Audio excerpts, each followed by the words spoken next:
Hello everyone, this is CA Rupal Jain making taxation easy for you. और आज अपन start करने वाले हैं।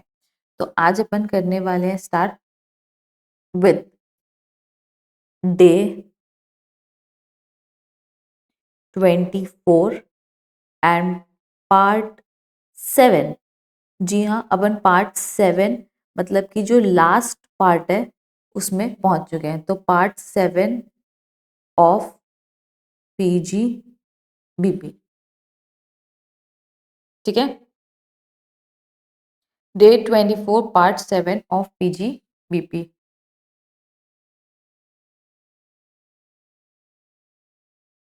अब अभी तक हमने क्या क्या कर लिया है, तो अभी तक हमने लगभग जो एक्सपेंस के सारे सेक्शन है वो कर लिए हैं।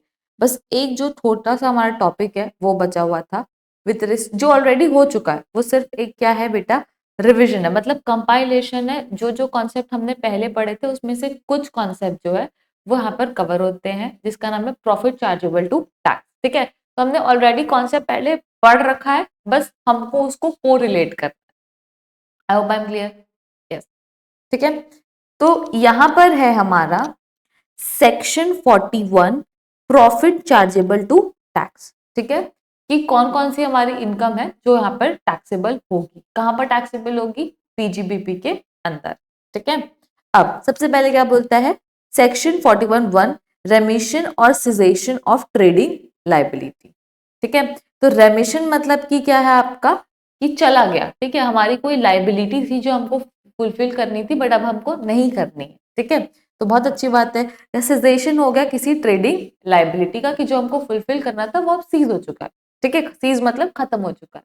तो क्या बोलता है, deduction earlier allowed for loss expense और liability, later the amount is recovered और liability is waived written back, taxable as business income in the year of benefit, ठीक है। पहले फॉर एग्जाम्पल मान लो कि मुझे क्या हुआ था, तो मुझे कोई लॉस या खर्चा, मैंने कोई एक्सपेंस बुक किया था, ठीक है। मुझे किस चीज का लॉस हो गया था तो मैंने एक्सपेंस बुक कर लिया था। अब बाद में क्या हुआ, later the amount is recovered, अब मुझे उस चीज का पैसा मिल चुका है और द लाइबिलिटी इज वेव्ड, ठीक है। या तो मुझे एक्सपेंस हुआ था तो उसके बदले क्या बोल रहा है, या तो आपको एक्सपेंस हुआ था तो अमाउंट आपका रिकवर हो गया, या तो आपको कहीं पैसा देना था बट अब क्या बोल रहा है, cessation of the trading liability, मतलब वो लाइबिलिटी जो है वो खत्म हो गई है। तो या तो आपको प्रॉफिट हो रहा है किस तरीके से, कि पहले लॉस हुआ था उसकी रिकवर हो गया, या तो आपको कोई पैसा देना था बट वो लाइबिलिटी ही सीज हो गई, ठीक है। अब वो बोलता है कि अब पैसा नहीं देना है आपको, ठीक है। तो आपको उसको टैक्सेबल करना है कैसे, as business income in the year of benefit. तो आपको उसको बिजनेस इनकम दिखाना है जिस साल में आपको वो प्रॉफिट हुआ, ठीक है। बिजनेस में और may not be in existence, क्या पता कि वो जो बिजनेस है वो खत्म हो चुका है, ठीक है। बट फिर भी अगर आपको प्रॉफिट हुआ है तो आपको प्रॉफिट दिखाना पड़ेगा, जरूरी नहीं है कि वो बिजनेस जो हो वो आज तक कंटिन्यू हो रहा हो, ठीक है। If business is succeeded the successor is taxable, अगर बिजनेस जो है वो सक्सीड हो चुका है, ठीक है, if business is succeeded then the successor is taxable, तो सक्सेसर जो है वो टैक्सेबल हो जाए। If business is succeeded then the successor is taxable. I hope I am clear. Yes. तो यहाँ पर क्या है, सेक्शन 41(1) रेमिशन और सिजेशन ऑफ ट्रेडिंग लाइबिलिटी, ठीक है। तो यहाँ पर रेमिशन और सिजेशन हो चुका है ट्रेडिंग लाइबिलिटी का। सीधा सीधा कॉस्ट बात है कि अगर आपको कोई खर्चा पहले अलाउ हुआ था और अभी उसकी इनकम हुई तो उसको इनकम बुक कर लो, जरूरी नहीं है कि वो बिजनेस जो है एग्जिस्टेंस में है कि नहीं है। तो ये सब इतनी सारी बातें बस इसी चीज को बताने के लिए बोली गई, ठीक है। अब क्या बोलते हैं आगे, 41(2) that is called as balancing charge, कि बैलेंसिंग चार्ज, तो बैलेंसिंग चार्ज तो हमने पढ़ चुका है और कहां पढ़ा है, sale of asset under SLM method, ठीक है। कि अगर आप एसएलएम मेथड फॉलो करते हो और आप कोई एसेट सेल कर देते हो और आपको प्रॉफिट हो जाता है तो उसको हम बैलेंसिंग चार्ज ट्रीट करते हैं अंडर पीजीबीपी, और वो इनकम पीजीबीपी में टैक्सेबल होती है, ठीक है। तो क्या बोलता है, applies to the asset on which depreciation was allowed, जिसमें डेप्रिसिएशन अलाउ हुआ था, old WDV system, if sale value is more than WDV the excess up to depreciation is allowed as business income and the excess beyond that is allowed as capital gain. हाँ, अगर cost के ऊपर आपकी asset बिक जाती है तो जो एक्सेस होता है वो कहाँ आ जाता है, तो वो कैपिटल गेन के अंदर टैक्सेबल होता है। तो इसीलिए ना ये जो ओल्ड डब्ल्यूडीवी सिस्टम, इसको हटा दो, इसको एसएलएम मेथड कर दो।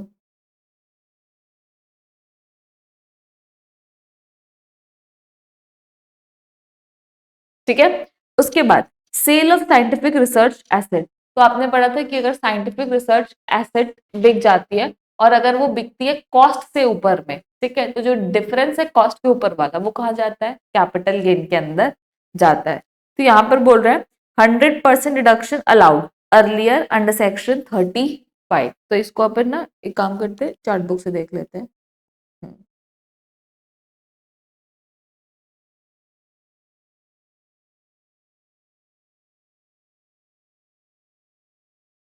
हम्म, ये है आपका sale of sale sale of scientific research asset. ठीक है, ये साइंटिफिक रिसर्च एसेट है उसका सेल। अब यहां पर बोल रहे हैं टैक्सेबल अंडर पीजीबीपी। तो पीजीबीपी में टैक्सेबल होता है क्या, बिल्कुल होता है। हाँ, पीजीबीपी में टैक्सेबल होता है क्या, बिल्कुल होता है। तो taxable under PGBP sale value, sale price और deduction claimed under section 35 AD whichever is lower. But अगर सेल प्राइस जो है वो कॉस्ट से भी ज्यादा है then capital gain will arise. तो जो डिफरेंस है वो कहाँ टैक्सेबल होगा, कैपिटल गेन के अंदर टैक्सेबल हो जाएगा। तो यही है अपन पढ़ रहे थे कि जो sale value to the extent of reduction allowed earlier वो क्या है आपकी बिजनेस इनकम, और एक्सेस जो है वो कहाँ जाएगा, कैपिटल गेन में चला जाएगा। तो ये उसी की बात कर रहा है। तो ये ऑलरेडी सब रिपीट प्रोविजन है, इसमें कुछ भी नया नहीं है, आप ऑलरेडी पढ़ चुके हो, सारी चीजें रिपीट है। ठीक है। नेक्स्ट क्या बोलता है, रिकवरी ऑफ बैड डेट। अगर आपको बैड डेट की रिकवरी हुई तो चीज आपने पहले ही पढ़ी है, उसको हम बिजनेस इनकम टैक्सेबल किया जाता है। उसका सेक्शन क्या है, उसका सेक्शन है 41(4). ये मैंने आप लोग को पहले भी पढ़ाया है कि बैड डेट जिस साल में रिकवर होता है उस साल में टैक्सेबल हो जाएगा। उसके बाद नेक्स्ट क्या बोलता है 41(5), set off loss of defunct business, मतलब जो क्लोज हो चुका है, जो बंद हो चुका है वो वाला बिजनेस। तो it is deemed under section 41 from a closed business. Unabsorbed business loss of the same business can be set off even after 8 years carry forward limit.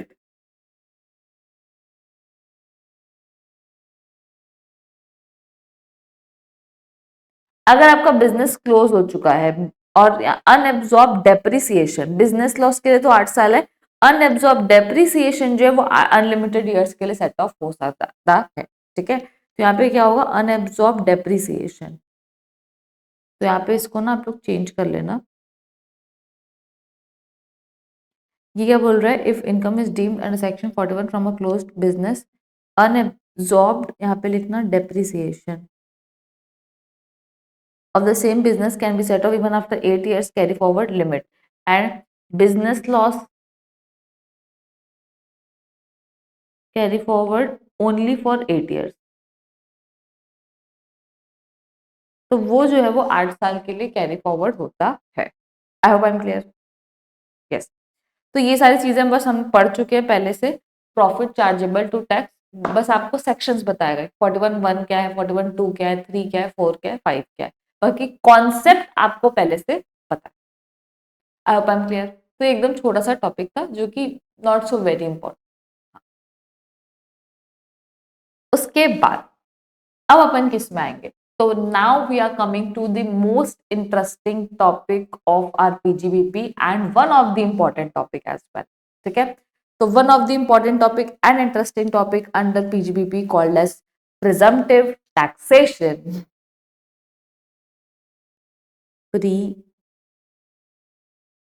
Presumptive taxation. ठीक है। अब अगर आप एक बंदे हो, ठीक है, एक बंदे हो आप,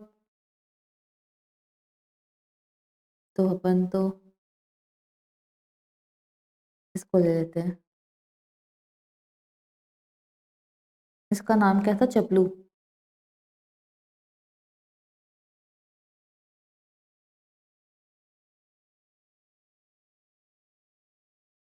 ठीक है। अब हमारे पास कौन है, चपलू आया, और हम क्या है, सीए। ठीक है, हमारे पास कौन आया, चपलू।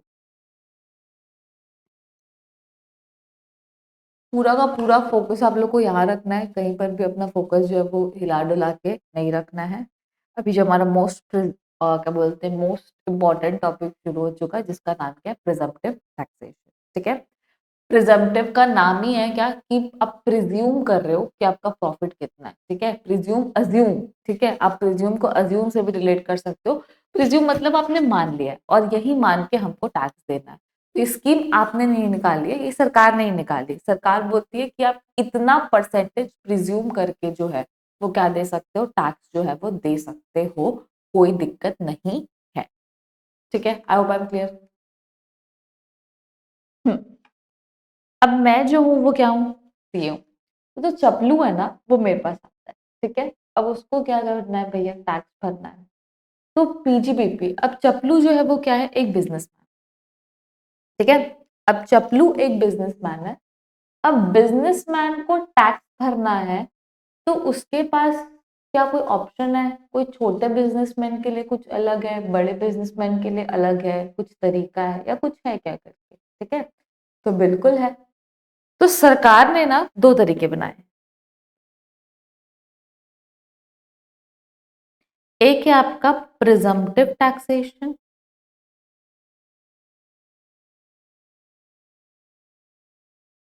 और एक है आपका नॉर्मल टैक्सेशन।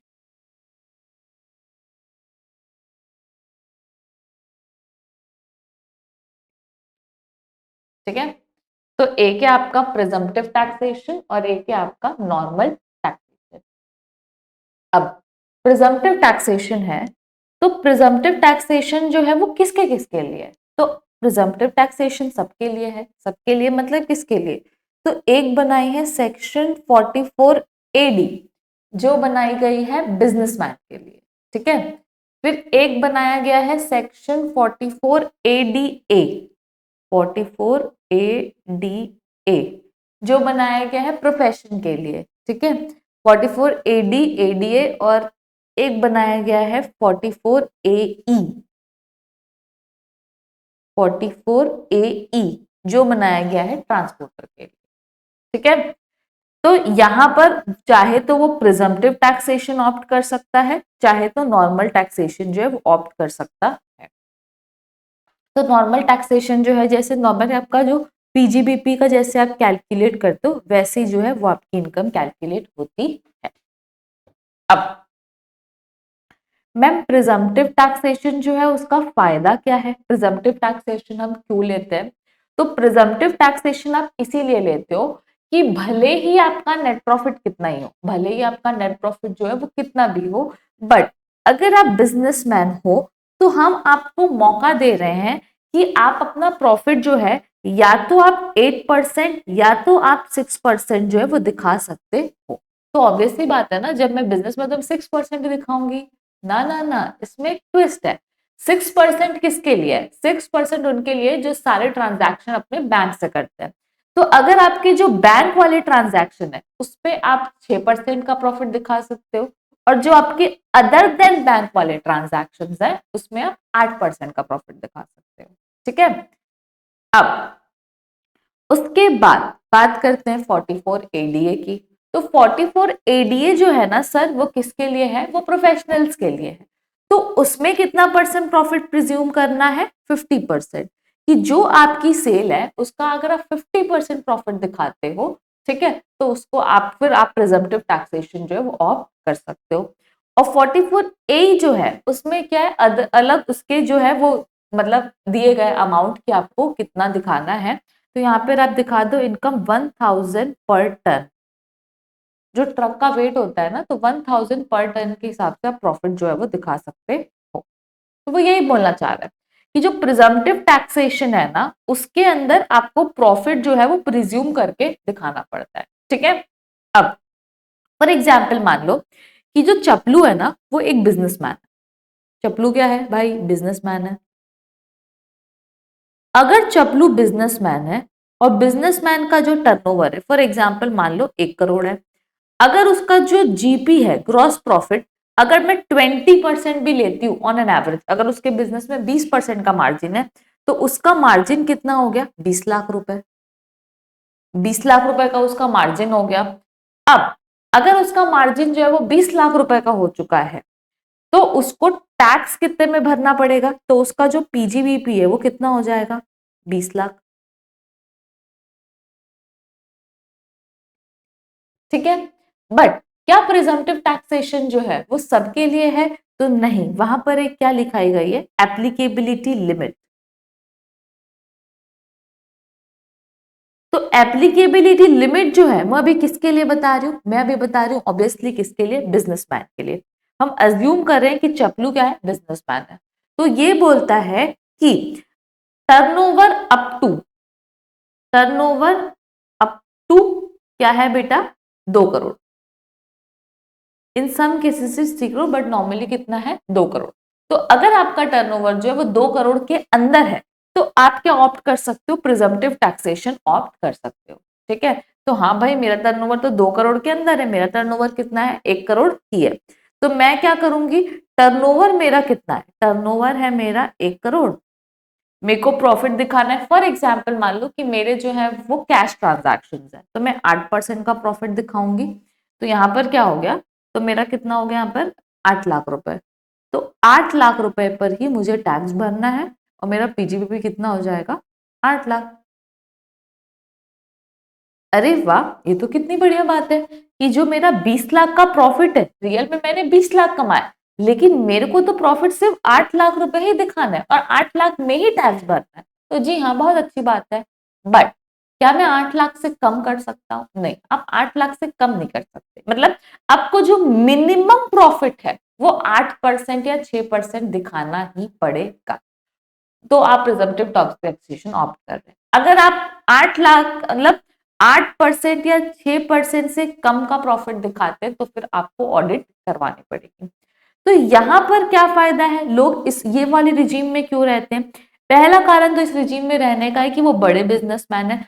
अगर किसी का टर्नओवर बेटा 2 करोड़ से ज्यादा है, तो वो तो यही वाली रिजीम में रहेगा। वो यहाँ कभी जा सकता है क्या? नहीं जा सकता। ठीक है, तो यहाँ पर नॉर्मल टैक्सेशन में बंदा क्यों टिका हुआ है? तो नॉर्मल टैक्सेशन में बंदा इसलिए टिका हुआ है, उसका रीजन नंबर 1 है क्या? टर्नओवर अबव 2 करोड़, कि भाई मेरा टर्नओवर ही 2 करोड़ से ऊपर, तो मेरे को नॉर्मल टैक्सेशन में जाना पड़ेगा। दूसरा, बुक्स ऑफ अकाउंट्स मेंटेन्ड। यहां पर क्या है? आपको books of accounts proper maintain करनी पड़ेगी।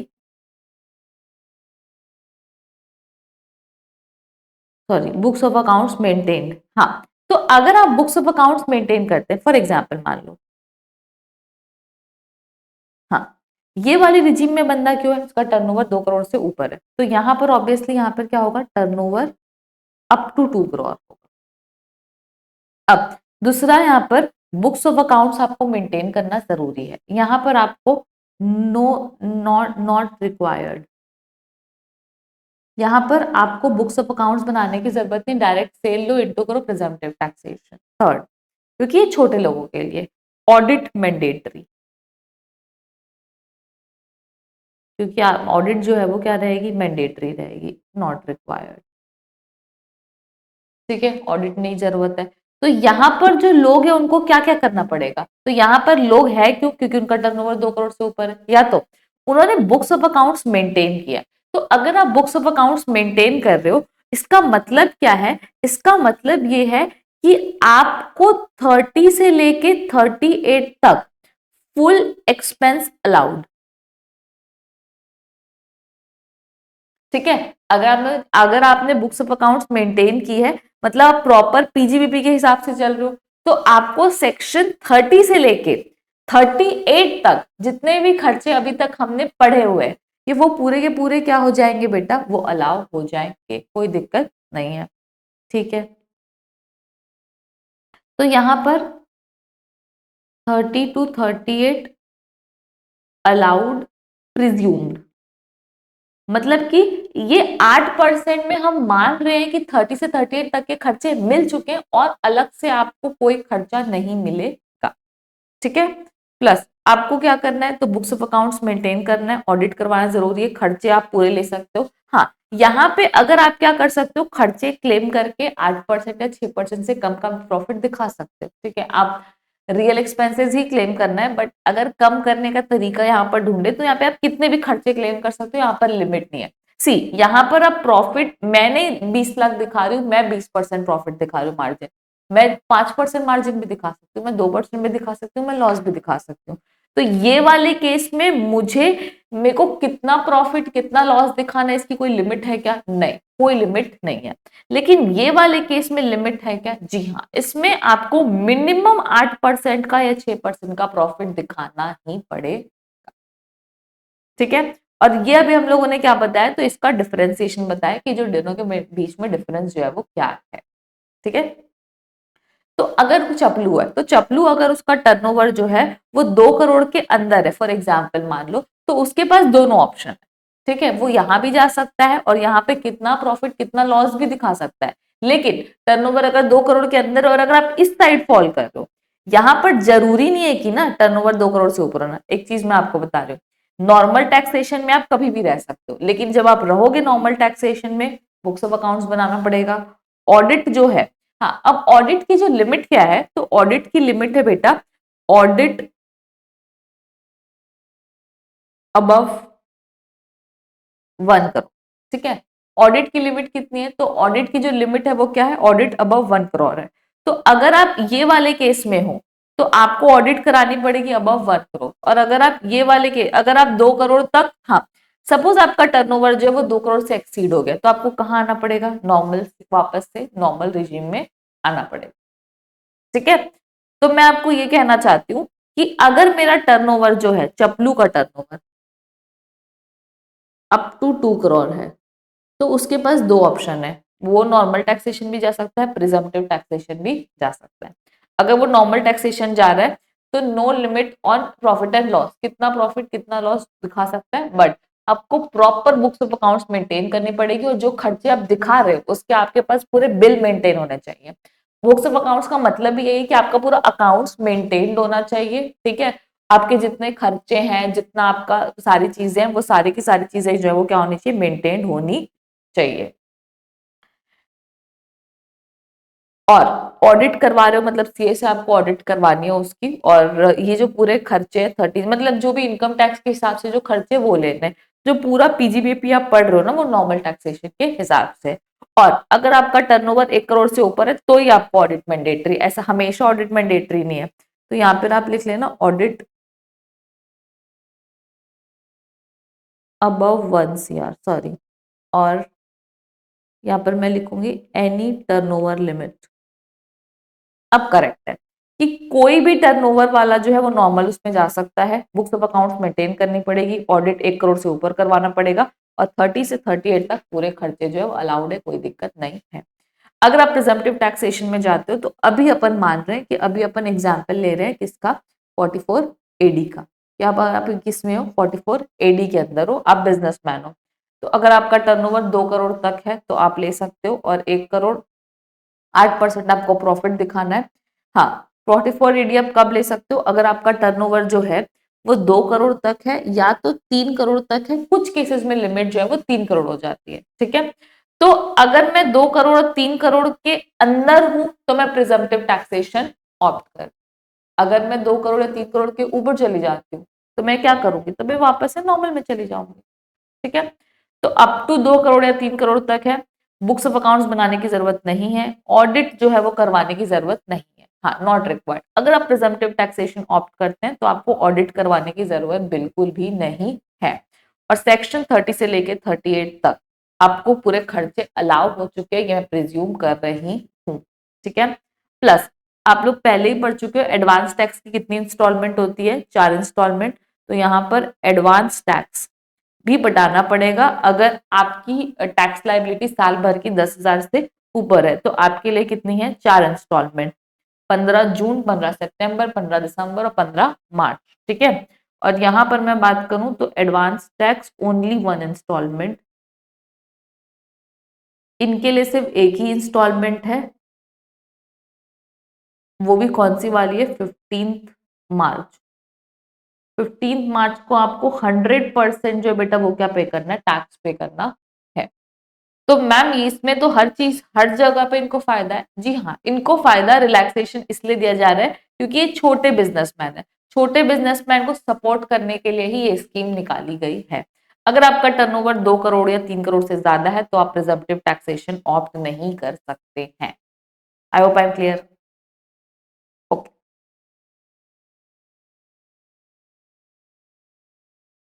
तो ये अभी हम लोगों ने पढ़ा कि अगर मैं चपलू हूँ, एक बिजनेसमैन हूँ और मेरा जो तो मैं नॉर्मल ले सकती हूँ। तो कौन कौन से केसेस में मैं नॉर्मल ले सकती हूँ, क्या होगा, मैं प्रिजम्पटिव ले सकती हूँ तो क्या होगा। ठीक है, 8% और 6% का प्रॉफिट मेरे को दिखाना पड़ेगा और ये वाले केसेस है। अगर मेरा टर्नओवर जो है वो 2 करोड़ या 3 करोड़ से ऊपर चला जाता है तो फिर मैं क्या करूंगी, नॉर्मल में ही आना पड़ेगा। अब फॉर एग्जाम्पल मान लो कि चपलू इज अ प्रोफेशनल। ठीक है, चपलू इज अ प्रोफेशनल। अगर चपलू प्रोफेशनल है तो उसको प्रॉफिट जो है वो कितना दिखाना पड़ेगा, 50% ऑफ ग्रॉस रिसीट। कि जितना आपका पैसा आया उसका 50%। तो मैम यहाँ पर क्यों ज्यादा पैसा दिखाने के लिए बोल रहे हैं, क्योंकि प्रोफेशन के केस में क्या होता है बेटा, तो प्रोफेशन के केस में प्रॉफिट जो है ना, प्रोफेशन के केस में क्या बोलते हैं, प्रॉफिट मार्जिन जो वो ज्यादा होता है, बिजनेस में प्रॉफिट मार्जिन कम होता है इसीलिए। तो ये हो गया आपका प्रॉफिट। तो 1 करोड़ इंटू 50% कितना, 50 लाख। तो आपको 50 लाख का प्रॉफिट मैंडेटरी दिखाना ही पड़ेगा। ठीक है, ये हो गया ग्रॉस पर 50% ऑफ ग्रॉस रिसीट। उसके बाद ग्रॉस प्रॉफिट हो गया 50% ग्रॉस रिसीट। अब यहाँ पर मैं कब तक ये ले सकती हूँ, तो अगर मेरा टर्नओवर जो है, टर्नओवर अप टू 50 लाख मैंने ऊपर लिखा हुआ है और 75 लाख। ठीक है, तो इसकी पहली कंडीशन क्या है कि आपका टर्नओवर 50 लाख या 75 लाख तक होना चाहिए। उसके बाद books of accounts as stated. ठीक है, कुछ मिनिमम जो बुक्स ऑफ अकाउंट्स बोली गई है वो आपको बनाने की जरूरत है। वहां पर भी प्रॉपर बुक्स ऑफ अकाउंट्स नहीं, लेकिन मिनिमम जो है वो बनानी पड़ती है। तो बुक्स ऑफ अकाउंट्स को भी नॉट रिक्वायर्ड कर दो क्योंकि आप 44 एडी ऑप्ट कर रहे हो। नॉट मतलब प्रॉपरली बनाने की जरूरत नहीं है। Audit not required.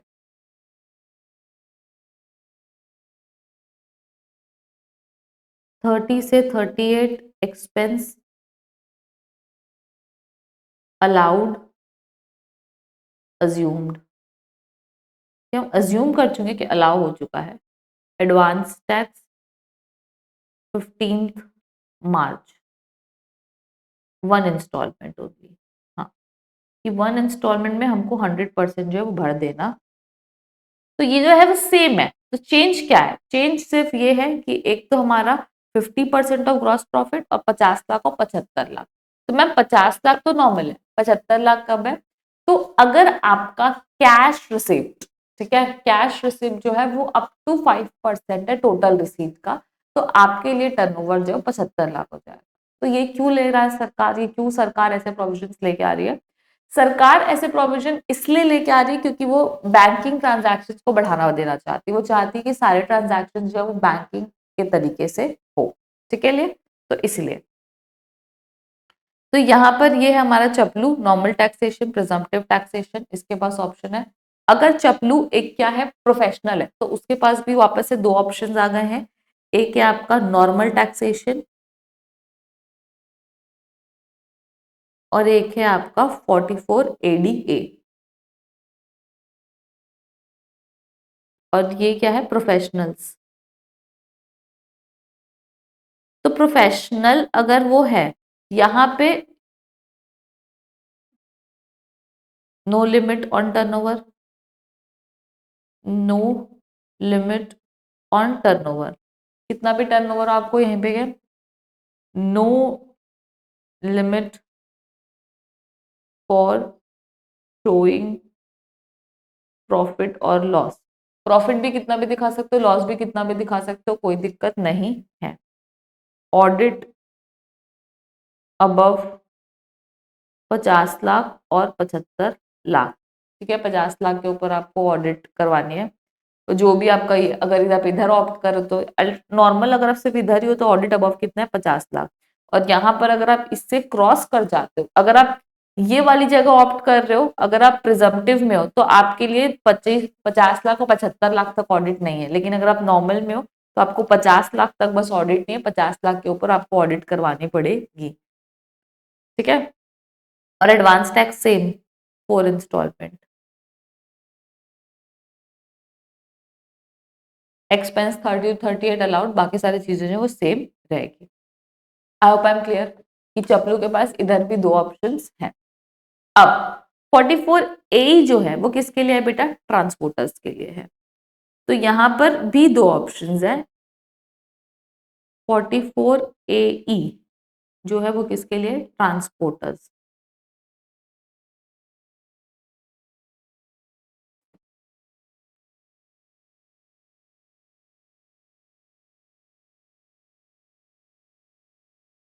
और ये आपका नॉर्मल टैक्सेशन।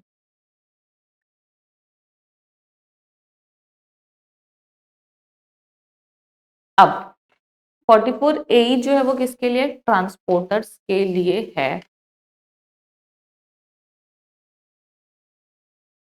तो इसमें प्रॉफिट कितना दिखाना है, तो पहली बात तो एप्लीकेबिलिटी अगर मैं देखूं, own maximum 10 truck at any time during previous year. कि साल भर में कभी भी 10 ट्रक से ज्यादा नहीं होना चाहिए। अगर आपकी साल भर में 10 ट्रक से ज्यादा है तो फिर उस केस में 44A ऑप्ट नहीं पर, और किसी भी टाइम पे नहीं होना चाहिए। ठीक है। Own maximum 10 truck at any time during the previous year, can own any number of truck, can own any number of truck, इधर कोई दिक्कत नहीं है। प्रॉफिट जो है वो आपको दिखाना है, यहाँ पर आपको प्रॉफिट दिखाना है हैवी गुड्स व्हीकल। अब ना हमारे पास यहाँ पर 2 तरीके की ट्रक होती है, एक बोलते हैं हम हैवी गुड्स व्हीकल और एक बोलते हैं हम जिसको अदर्स। हैवी गुड्स व्हीकल में बोलते हैं कि जो जिसकी जो कैपेसिटी है वो मोर देन 12 टन और 12,000 kg, मतलब मोर देन 12 टन और 12,000 kg। अगर 12 टन भी है तो वो किस में जाएगा, अदर्स में चला जाएगा, मतलब लाइट गुड में चला जाएगा। तो यहाँ बोल रहे स्पेसिफिकली है कि 12 टन से ज्यादा होना चाहिए। ठीक है। तो अपन लेंगे क्या, 1,000 पर टन फॉर मंथ और पार्ट ऑफ द मंथ। ठीक है। तो अब 1,000 पर टन एक महीने का और part of the gross vehicle wait, gross vehicle wait. ठीक है। कि जो आपकी भरी हुई गाड़ी है उसका वजन जो है वो कितना है, इंटू 1,000 टन। अदर्स के केस में है 7,500 पर मंथ और पार्ट। ठीक है। तो पहले वाला अपन किसके हिसाब से लेंगे, तो पहले वाला अपन ट्रक के वेट के हिसाब से लेंगे। पहले वाला आपको ट्रक के वेट के हिसाब से लेना, सेकंड वाला आपको फिक्स है 7,500 पर मंथ और पार्ट ऑफ द मंथ। तो बड़ी ट्रक का जो वैल्यूएशन है वो अलग होगा और जो छोटी ट्रक है उसका वैल्यूएशन जो है वो अलग होगा। आई होप आई एम क्लियर। अब यहाँ पर profit actually in profit actual after allowing expense of section 30 से लेके 38, 30 से लेके 38 तक के खर्चे माइनस करने के बाद जो आपका प्रॉफिट आएगा वो आप यहाँ पर ले लोगे। बुक्स ऑफ अकाउंट रिक्वायर्ड, कि आपको बनाना ही पड़ेगा। Audit if not opted for 44A then above 1 CR। ठीक है, 1 करोड़ के ऊपर आपको ऑडिट करवानी पड़ेगी। और एडवांस टैक्स यहाँ पर है आपका 4 इंस्टॉलमेंट, और यहाँ पर भी आपका है 4 इंस्टॉलमेंट, ये आपको ध्यान रखना है। ठीक है, यहाँ पर प्रिजम्पटिव टैक्सेशन में रिलीफ नहीं मिली है, books of accounts and audit दोनों की जरूरत नहीं है। ठीक है, तो ये जो है वो हमारा क्या है 44A ट्रांसपोर्टर्स का टैक्सेशन है। तो एडवांस टैक्स की यहाँ भी 4 इंस्टॉलमेंट है और यहाँ भी 4 इंस्टॉलमेंट है, यहाँ पर कोई रिलीफ नहीं मिली है। जैसे कि अगर आप ऊपर देखते हो तो यहाँ पर एडवांस टैक्स की 1 इंस्टॉलमेंट है और इधर भी 1 है, लेकिन 44A में कितनी है 4 इंस्टॉलमेंट। ठीक है, और बुक्स ऑफ अकाउंट्स ऑडिट यहाँ पे नहीं बनानी, कहीं पे भी नहीं बनानी, कोई भी प्रिजम्पटिव टैक्सेशन में आपको बुक्स ऑफ अकाउंट्स बनाना है, ऑडिट करने की रिक्वायरमेंट नहीं है। तो इसी चीज का आपको फायदा दिया गया है ताकि आप अच्छे से क्या कर सको, अपने बिजनेस के अंदर फोकस कर सको।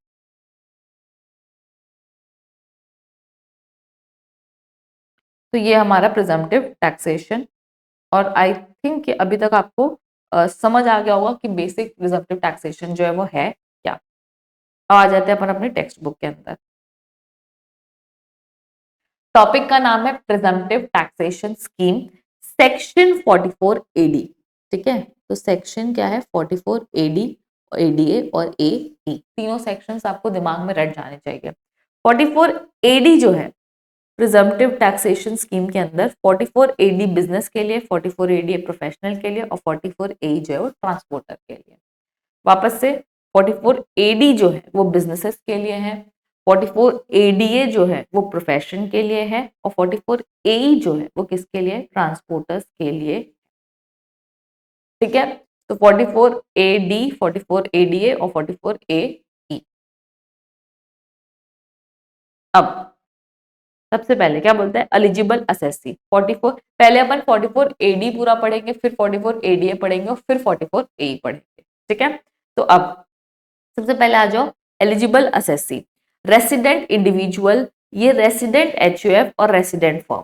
ठीक है, तो ये एडी जो है वो सिर्फ रेसिडेंट्स के लिए है, एक्सक्लूडिंग एलएलपी। तो resident individual, resident HUF and resident firm excluding LLP who has not claim deduction under section 10AA। 10AA मतलब आपको पता है एसईजेड की डिडक्शन होती है, स्पेशल इकोनॉमिक जोन, और 80JJAA जो न्यू एम्प्लॉयज हायर करने वाला, QQB और RRB जो है वो रॉयल्टी की सेक्शंस है।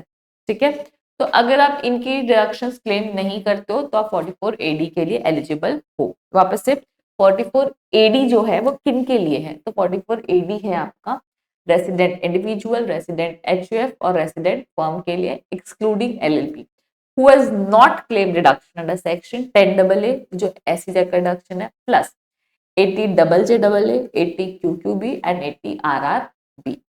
ठीक है, तो ये जो है मेरे क्या है एलिजिबल असेसी जो 44 एडी ऑप्ट कर सकते हैं।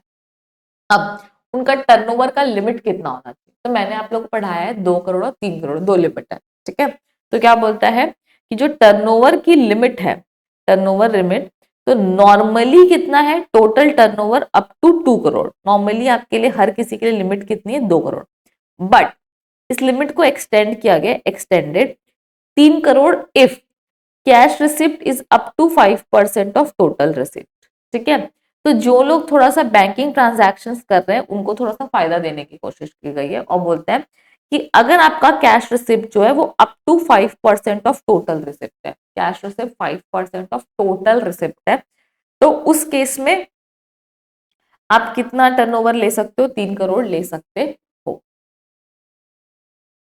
अब अगर आपका कैश रिसिप्ट जो है वो 5% ऑफ टोटल रिसिप्ट है, तो ये सीधा सीधा मोटिव सरकार का यही है कि क्या बोलते हैं, अगर आप ज्यादा बैंकिंग ट्रांजैक्शन करते हो तो आपकी लिमिट बढ़ा के 3 करोड़ कर दी गई है।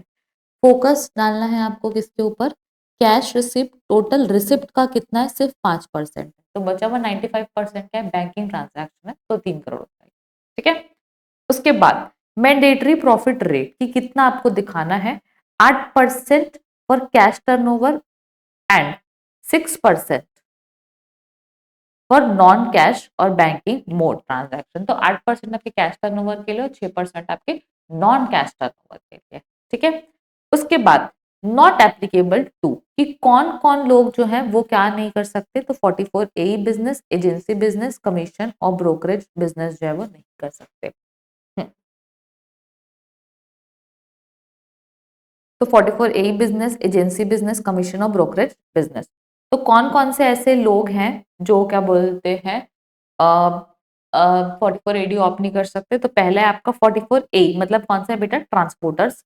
उसके बाद दूसरा है आपका क्या, एजेंसी बिजनेस, और तीसरा है आपका कमीशन ऑफ ब्रोकरेज बिजनेस। ये तीन लोग 44AD नहीं ले सकते। कौन कौन है, 44AE business, agency business, commission business और ब्रोकरेज बिजनेस। ठीक है, तो वापस से सबसे पहले स्टार्ट करते हैं अपन एप्लीकेबिलिटी, कि किस कौन कौन जो है वो एप्लीकेबल है। तो रेसिडेंट इंडिविजुअल, रेसिडेंट एचयूएफ और रेसिडेंट फर्म।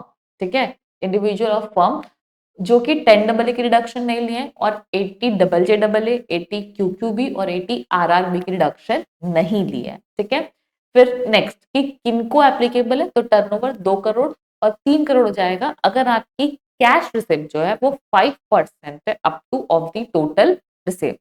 ठीक है, कितना प्रॉफिट आपको दिखाना है, तो 8% या फिर 6%। 8% for the cash turnover, 6% for the non cash turnover. Not applicable to, कौन कौन 44AD नहीं ले सकता, 44AE बिजनेस, एजेंसी बिजनेस और कमीशन और ब्रोकरेज बिजनेस। ठीक है,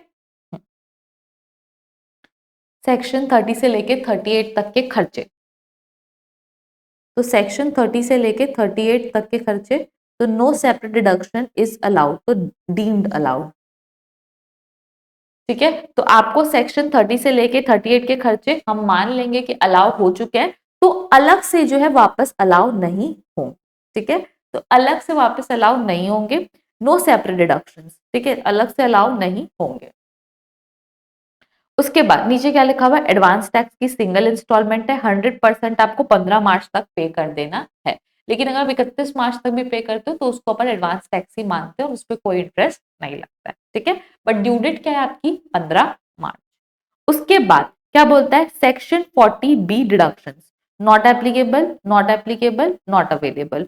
40B जो है आपका, सॉरी अवेलेबल, तो 40B कौन सा था, पार्टनरशिप वाला की रेम्यूनरेशन इंटरेस्ट, तो उसकी रिडक्शन जो है वो यहां पर नहीं मिलती है। ठीक है, उसके बाद not required to maintain books of accounts and get them audited. ठीक है, कि not required to maintain books of accounts, books of accounts maintain करने की जरूरत नहीं है और ऑडिट कराने की भी जरूरत नहीं है। लेकिन कब, जब both the conditions are satisfied. If both conditions are satisfied, अगर दोनों कंडीशन जो है वो सेटिस्फाइड है, if both the conditions are satisfied,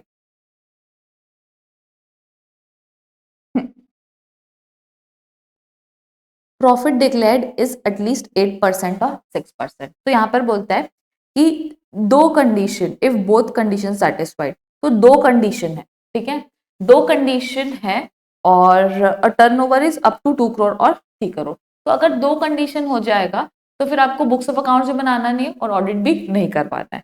तो जो पहली कंडीशन है वो क्या है बेटा, टर्नओवर बेस्ड है,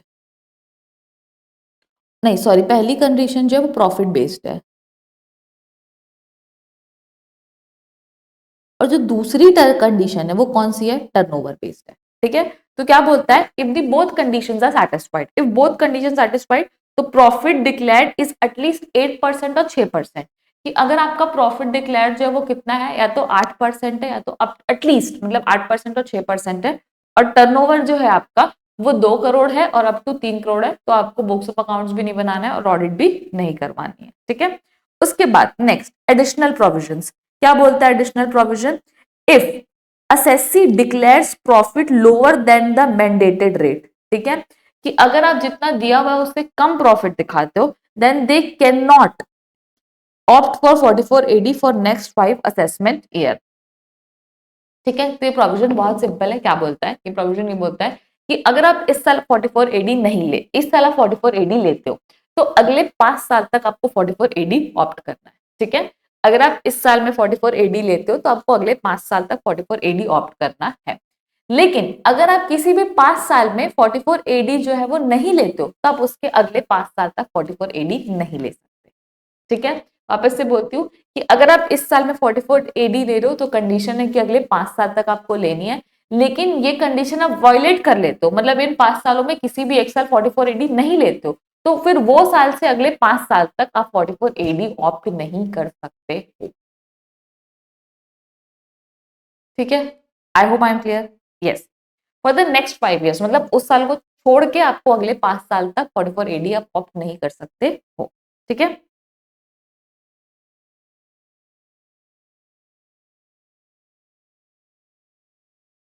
तो यहाँ पर आपका 44AD जो है वो कंप्लीट होता है। क्या बोलता है, किसके लिए है, तो रेसिडेंट इंडिविजुअल, रेसिडेंट एचयूएफ और resident firm excluding LLP who has not claim deduction under section 10AA, 80QQB, RRB and 80JJAA। ठीक है, अब टर्नओवर की लिमिट बोलते हैं 2 करोड़ और 3 करोड़। अगर आप 3 करोड़ है, अगर आपकी कैश रिसिप्ट अप टू 5% है of the total receipt, mandatory profit cash turnover 8%, non cash turnover is sorry cash turnover 8%, non cash turnover is 6%। Not applicable to 44AE business, agency business, commission और brokerage business.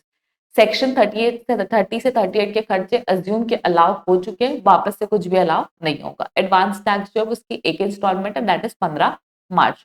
40B जो है वो applicable नहीं होगा, वो deduction नहीं मिलेगी। फिर आपको बुक्स ऑफ अकाउंट्स बनाने की जरूरत नहीं है और ऑडिट करवाने की जरूरत नहीं है।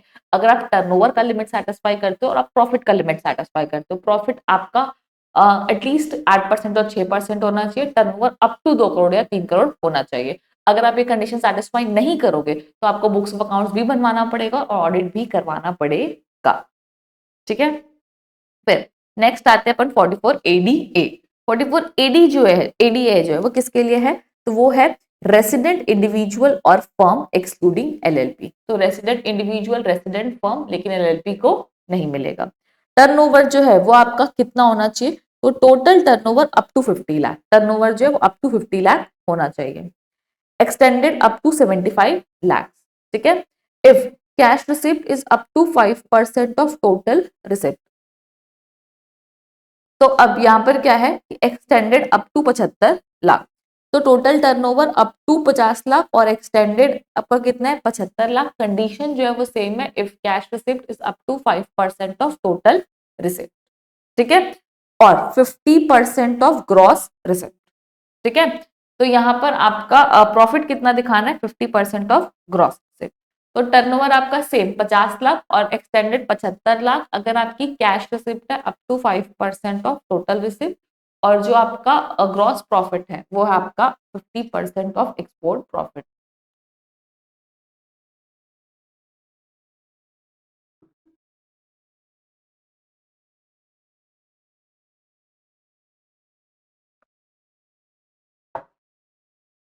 ठीक है, उसके बाद नॉट एप्लीकेबल जैसा कोई सेक्शन ही नहीं है।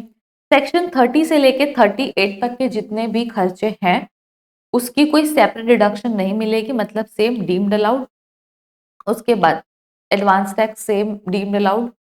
40B not available. और आपको भी बुक्स ऑफ अकाउंट्स बनाने की जरूरत नहीं है, ऑडिट करवाने की जरूरत नहीं है। सेम अगर आपका जो प्रॉफिट वाला कंडीशन है वो सेटिस्फाई हो जाता है और जो टर्नओवर वाला कंडीशन है वो सेटिस्फाई हो जाता है, जो कि इनके सेपरेट है। ठीक है, प्रॉफिट अप टू 50% और टर्नओवर अप टू 50 लाख और 75 लाख। अगर आपके प्रॉफिट या टर्नओवर की लिमिट सेटिस्फाई नहीं होती है तो उस केस में फिर आपको बुक्स ऑफ अकाउंट्स भी बनवाने पड़ेंगे और ऑडिट भी करवाना पड़ेगा। ठीक है, तो ये है आपका क्या 44ADA। ठीक है, let's revise 44ADA। Resident individual और रेसिडेंट फर्म एक्सक्लूडिंग एलएलपी। एक काम करना, सबके आगे ना आर डॉट कर देना, आर डॉट ऐसे करके, तो आपको याद रहेगा कि ये भी सब क्या है, रेसिडेंसी की कंडीशन है। अब टर्नओवर 50 लाख और 75 लाख और ग्रॉस रिसिप्ट अप टू 50%। उसके बाद 30 से 38 तक के खर्चे अलाउड। एडवांस टैक्स एक इंस्टॉलमेंट 40B की डिडक्शन नहीं मिलेगी। बुक्स ऑफ अकाउंट्स और ऑडिट नहीं करवानी अगर प्रॉफिट 50% और टर्नओवर 50 लाख 75 लाख तक है तो। ठीक है, उसके बाद नेक्स्ट आती 44A जो कि ट्रांसपोर्टर्स की सेक्शन है। तो ये जो है वो एप्लीकेबिलिटी में क्या बोलती है, ये बोलती है SSC having maximum 10 vehicle at any time during the previous year. ठीक है, कि आपको मैक्सिमम 10 ही होना चाहिए। कभी भी आपका खरीदने या बेचने के बाद नंबर जो है वो 10 से ज्यादा नहीं होना चाहिए। अगर 10 से ज्यादा होगा तो आप 44 ए ऑप्ट नहीं कर सकते, ठीक है। तो आप बेच बाच के खरीद के भी आपको जो बैलेंस है वो हमेशा 10 तक होना चाहिए। बस ऐसी owning maximum 10 vehicle at any time during the previous year. उसके बाद नेक्स्ट क्या बोलता है, own maximum 10 vehicle at any time during the previous year. Own करना है maximum 10 vehicle at any time during previous year. उसके बाद हैवी व्हीकल का रेट क्या है, तो हैवी व्हीकल का रेट है 1000 पर टन, ठीक है, 1000 पर टन पर मंथ और पार्ट ऑफ मंथ और अदर, ठीक है, कि 1000 पर मंथ और पार्ट ऑफ द मंथ, पर टन पर मंथ और पार्ट ऑफ द मंथ, और अदर व्हीकल के लिए 7500 पर मंथ और पार्ट ऑफ द मंथ, ठीक है। तो ये है आपका अदर व्हीकल के लिए पर मंथ और पार्ट ऑफ द मंथ। उसके बाद ये नॉट एप्लीकेबल। हाँ, सेक्शन 30 से लेके 38 तक की सेपरेट डिडक्शन नहीं मिलेगी, लेकिन एडवांस टैक्स की आपकी सर कितनी इंस्टॉलमेंट है, 4 इंस्टॉलमेंट है। 40B की जो डिडक्शन है वो आपको मिल जाएगी, कोई दिक्कत नहीं है। अब बुक्स ऑफ अकाउंट्स भी नहीं बनवाना है और ऑडिट भी नहीं करवाना है, लेकिन आप प्रॉफिट किसके हिसाब से दिखाओगे, 44AE। अगर आप 44A के हिसाब से दिखाते हो ऊपर की लिमिट के 1000 पर टन वाली और 7500 पर मंथ, तो फिर आपको बुक्स ऑफ अकाउंट्स और ऑडिट नहीं करवाना है। पर हैवी गुड्स व्हीकल का वेट लिखा हुआ है मोर देन 12,000 kg और 12 टन। एक ton is equals to 1000 kg होता है, 1000 kg। तो इसलिए अपन लिखा मोर देन 12,000 kg और 12 टन, ठीक है। I hope I am clear. Yes. So these are the three sections 44AD, ADA and AE. I hope these are clear to you. और 44AE को एक बार रिवाइज कर लेते हैं। Maximum 10 vehicle during the year, और at any time ना own करना है आपको 10 व्हीकल, और उसका जो वैल्यूएशन है इनकम का वो होगा 1000 पर टन पर मंथ और पार्ट ऑफ द मंथ, ठीक है। और अदर व्हीकल के केस में 7500 पर मंथ और part of the month. Heavy vehicle का आपको पता है मोर देन 12 टन है, मोर देन, नॉट 12 टन में आप लाइट में चले जाओगे, मतलब अदर्स में चले जाओगे, ठीक है। तो this is your 44AD, ADA and 44AE। उसके बाद एक सेक्शन आती है जिसका नाम है 44AA। तो अभी आपने पढ़ा है 44AD, ADA और AD जो है कि प्रिजम्पटिव टैक्सेशन की सेक्शन है। अब नेक्स्ट सेक्शन अपन पढ़ने जा रहे हैं जिसका नाम क्या है, maintenance of books of accounts, section 44AA। मतलब सेक्शन 44AA जो है बताता है कि किसको जो है वो कितनी बुक्स ऑफ अकाउंट्स मेंटेन करनी है। तो ये है आपका 44AA। सबसे पहले बोलता है प्रोफेशंस कवर्ड। फर्स्ट वाले केस में कौन कौन से प्रोफेशन कवर्ड है, legal, medical, engineering, architecture, accountancy, technical consultancy, interior decoration and other notified professions like authorised representative, film artist, company secretary, information technology professionals. ये सारे लोग जो है वो कवर्ड है, ये सारे लोग जो है वो कवर्ड है किसमें, नोटिफाइड प्रोफेशंस। इनको प्रोफेशन माना गया है। तो 44ADA कौन ऑप्ट कर सकते हैं, तो ये लोग जो है वो 44ADA ऑप्ट कर सकते हैं, ठीक है। तो ये नोटिफाइड प्रोफेशंस है। Must maintain books of accounts to enable AO to compute income, कि वो चाहे उतनी बुक्स ऑफ अकाउंट्स आपको बनानी जितने से एओ जो है वो क्या कर सके, आपकी इनकम निकाल सके। When compulsory, as when compulsory. तो रूल 6, वेल मतलब व्हेन नहीं होगा यहाँ पे होगा कितना कंपल्सरी, कितना बुक्स बनाना जरूरी है। तो as per rule 6F, rule 6F के हिसाब से आपको बनाना है। तो यहाँ पर बोला है, सॉरी, व्हेन कंपल्सरी मतलब कि आपको कब बनाना जरूरी है,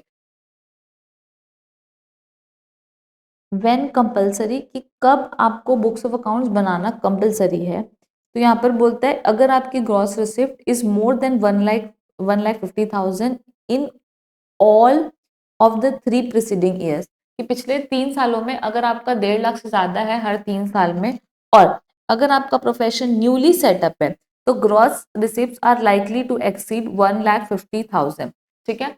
1,50,000 जो है वो लाइकली टू एक्सीड है, तो उस केस में आपको बुक्स ऑफ अकाउंट्स बनाना जरूरी है, ठीक है। तो यहाँ पर बोलता है कि कैश बुक कौन कौन सी बुक जो बनाना जरूरी है? तो पहला है आपका cash book, journal, ledger, carbon copies of bill exceeding 25 और medic original bill vouchers for the expense और सेल्फ मेड वाउचर अगर मोर देन 50 रुपए हो तो। ठीक है, तो ये है आपके क्या books of accounts to be maintain. ठीक है, तो 44AA में अभी तक अपन लोगों ने क्या क्या पढ़ा है?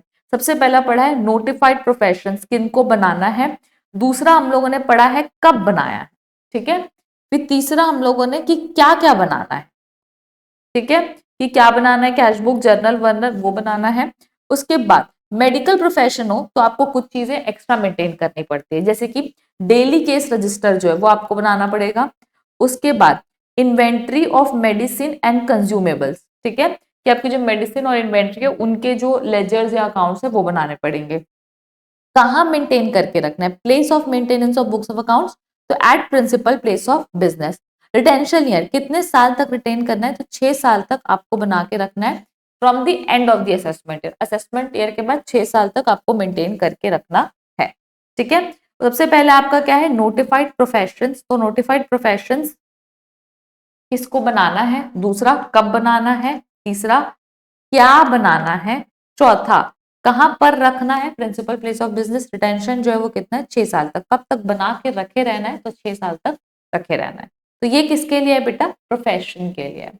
उसके बाद नेक्स्ट अपन बात करते हैं other person carrying on business और प्रोफेशन सेक्शन 44AA। ठीक है, कि जो अदर देन बिजनेस प्रोफेशन, मतलब जो बिजनेस प्रोफेशन जो है वो कैरी ऑन कर रहे हैं उनके लिए क्या है, तो उनमें कौन बनाएगा? तो अगर वो इंडिविजुअल और एचयूएफ है, इंडिविजुअल एचयूएफ जो कि प्रोफेशनल्स नहीं है, if income is more than 2.5 lakh और turnover is more than 25 lakh in any of the 3 preceding previous year और likely to exceed in case of a newly business और profession। ठीक है, कि अगर आपका इससे जो है इस साल में इससे आगे बढ़ने वाला है। तो यहां पर क्या बोल रहा है कि अगर मेरी इनकम 2.5 लाख से एक्सीड हो रही है, मतलब मेरा प्रॉफिट 2.5 लाख से एक्सीड हो रहा है, या तो मेरा जो टर्नओवर है वो 25 लाख से ज्यादा हो रहा है, तो दोनों में से मेरे को कोई एक ही देखना है कि मेरा या तो 2.5 लाख से ऊपर की इनकम हो रही है या तो टर्नओवर 25 लाख क्रॉस कर रहा है, और वो भी इन any of the 3 preceding year, कि पिछले 3 सालों में कभी भी ऐसा हो रहा है मेरे साथ। ठीक है, in any of the 3 preceding year, तो मेरे को बनाना जरूरी है। ठीक है, और likely to exceed in case of new business और प्रोफेशन, मतलब अगर मेरा नया बिजनेस है, मैंने इसी साल चालू किया है, तो क्या मैं पिछले 3 साल का डाटा देख सकती हूँ? नहीं, तो मेरे को इस साल में चेक करना है कि इस साल में क्या मेरा 2.5 लाख से ज्यादा इनकम हो रहा है, या टर्नओवर जो है 25 लाख से ज्यादा जो है वो एक्सीड कर रहा है क्या। ठीक है, तो वो मेरे को चेक करना है इन case of individual and HUF. इसको अपन काट भी सकते हैं। उसके बाद नेक्स्ट अदर पर्सन, अगर मैं अदर पर्सन हूं तो मेरी इनकम जो है वो मोर देन 1,50,000 और टर्नओवर जो है वो 10 लाख से ज्यादा है in any of the 3 preceding previous year और likely to exceed in case of new business और प्रोफेशन। ठीक है, तो यहाँ पर ये बोलना चाह रहा है कि आपकी जो इनकम है वो किससे 1,20,000 से ज्यादा हो रही है, टर्नओवर जो है वो 10 लाख से ज्यादा हो रहा है। ठीक है, इन एनी ऑफ द पिछले 3 सालों में कभी भी हो रहा है, या तो अगर आप इसी साल बिजनेस चालू किए तो इस साल भी क्या लाइकली टू एक्सीड 1,20,000 है, या turnover likely to exceed 10 lakh है, तो उस केस में आपको इस साल भी बुक्स ऑफ अकाउंट्स बनाने पड़ेंगे। आई होप आई एम क्लियर। ठीक है, तो ये किसके लिए? बिजनेस और प्रोफेशन वालों के लिए। उसमें इंडिविजुअल एचयूएफ का लिमिट अलग है और अदर पर्सन की लिमिट जो है वो अलग है। उसके बाद नेक्स्ट क्या बोलता है, also compulsory if income is income shown lower than presumptive income under section 44AE, BB और 44BBB। ठीक है, और 44AD एज वेल। और ये तो आपके उसमें है ही नहीं, सिलेबस में ही नहीं है। तो 44AE और 44AD अगर आप इनमें भी अगर जो उनका लिमिट है उससे कम इनकम दिखाते हो तो आपको बुक्स ऑफ अकाउंट्स बनाना पड़ेगा।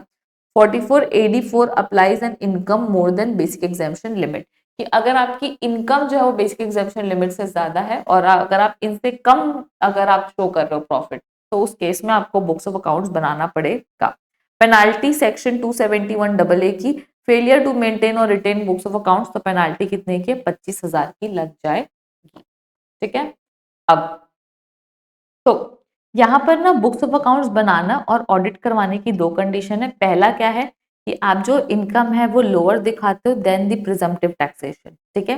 ये जो प्रिजम्पटिव टैक्सेशन की इनकम बोली गई उससे भी कम इनकम दिखा रहे हो, प्लस आपकी जो इनकम है वो क्या है, बेसिक एग्जाम्पशन लिमिट से ज्यादा है। बेसिक एग्जाम्पशन लिमिट जो फर्स्ट चैप्टर में पढ़ा था, 2.5 lakh, 3 lakh, 2.5 lakh, 3 lakh, 5 lakh, 4 lakh, default tax regime के केस में। तो अगर आपकी इनकम बेसिक एग्जाम्पशन लिमिट से ज्यादा है और आप 44 एई और 44 एडी से कम इनकम दिखा रहे हो, तो उस केस में आपको बुक्स ऑफ अकाउंट्स बनाना पड़ेगा और ऑडिट भी करवानी पड़ेगी। अगर आप books of accounts properly maintain नहीं करते हो तो आपको पेनाल्टी लग सकती है, कितने की, 25,000 की, ठीक है। तो this is your what 44AA, ठीक है। नोटिफाइड क्या बोलते हैं, नोटिफाइड प्रोफेशनल्स ने हर किसी को maintenance of books of accounts की, आपको बुक्स ऑफ अकाउंट्स जो है वो कैसे मेंटेन करनी। उसके बाद एक सेक्शन आती है जिसका नाम क्या है, टैक्स ऑडिट, और इसी को अपन क्या बोलते हैं, ऑडिट अंडर सेक्शन 44 एई बाय चार्टर्ड अकाउंटेंट। यही हमारी फाइनेंशियल ऑडिट है, यही टैक्स ऑडिट है, ठीक है। तो आपको टैक्स में पढ़ाया जा रहा है कि आपकी ऑडिट जो है वो कब होगी, कितने टर्नओवर के बाद आपको ऑडिट करना है, प्लस ऑडिट रिपोर्ट आप कहाँ सीखोगे, तो वो आप बेटा ऑडिट में ही सीखोगे। तो क्या बोलता है ये कि पर्सन कैरिंग ऑन बिजनेस और प्रोफेशन, अगर आप बिजनेस प्रोफेशन कैरी कर रहे हो तो regular business turnover more than 1 crore in that previous year, अगर आपका टर्नओवर जो है वो मोर देन 1 करोड़ है तो आपको ऑडिट करवाना पड़ेगा। जैसे अपन लोगों ने पढ़ा था रेगुलर बिजनेस मतलब नॉर्मल टैक्सेशन, ठीक है। फिर अगर आपका जो एक आपके लिए लिमिट जो है वो 1 करोड़ से 10 करोड़ हो जाएगी, अगर आपका कैश रिसिप्ट जो है वो हो जाएगा up to 5% of total receipt, and आपका जो कैश पेमेंट है वो हो जाएगा up to 5% of total payment, तो आपकी ऑडिट लिमिट जो है वो 10 करोड़ हो जाएगी, ठीक है। वापस से समझना क्या बोलना चाहता है कि अगर आपका कैश रिसिप्ट हो जाएगा up to 5% of total receipt, and अगर आपका कैश पेमेंट जो है वो हो जाएगा up to 5% of total payment, then तो उस केस में आपकी ऑडिट लिमिट जो है वो 1 करोड़ से 10 करोड़ हो जाएगी, ठीक है। और note, non account pay cheque draft is equals to cash, मतलब कि यहाँ पर क्या बोलना चाह रहा है कि non account pay cheque draft is equals to cash. अगर आप नॉन अकाउंट पे चेक या फिर ड्राफ्ट से पेमेंट करते हो तो उसको अपन कैश ही ट्रीट करते हैं, plus cross cheque, cross cheque को भी अपन क्या ट्रीट करते हैं, कैश ट्रीट करते हैं। तो नॉर्मल आपकी लिमिट कितनी है, 1 करोड़ से ऊपर, लेकिन अगर आपका कैश पेमेंट और कैश रिसिप्ट दोनों 5% है टोटल का, तो उस केस में आपकी लिमिट जो है वो 10 करोड़ हो जाएगी, ठीक है।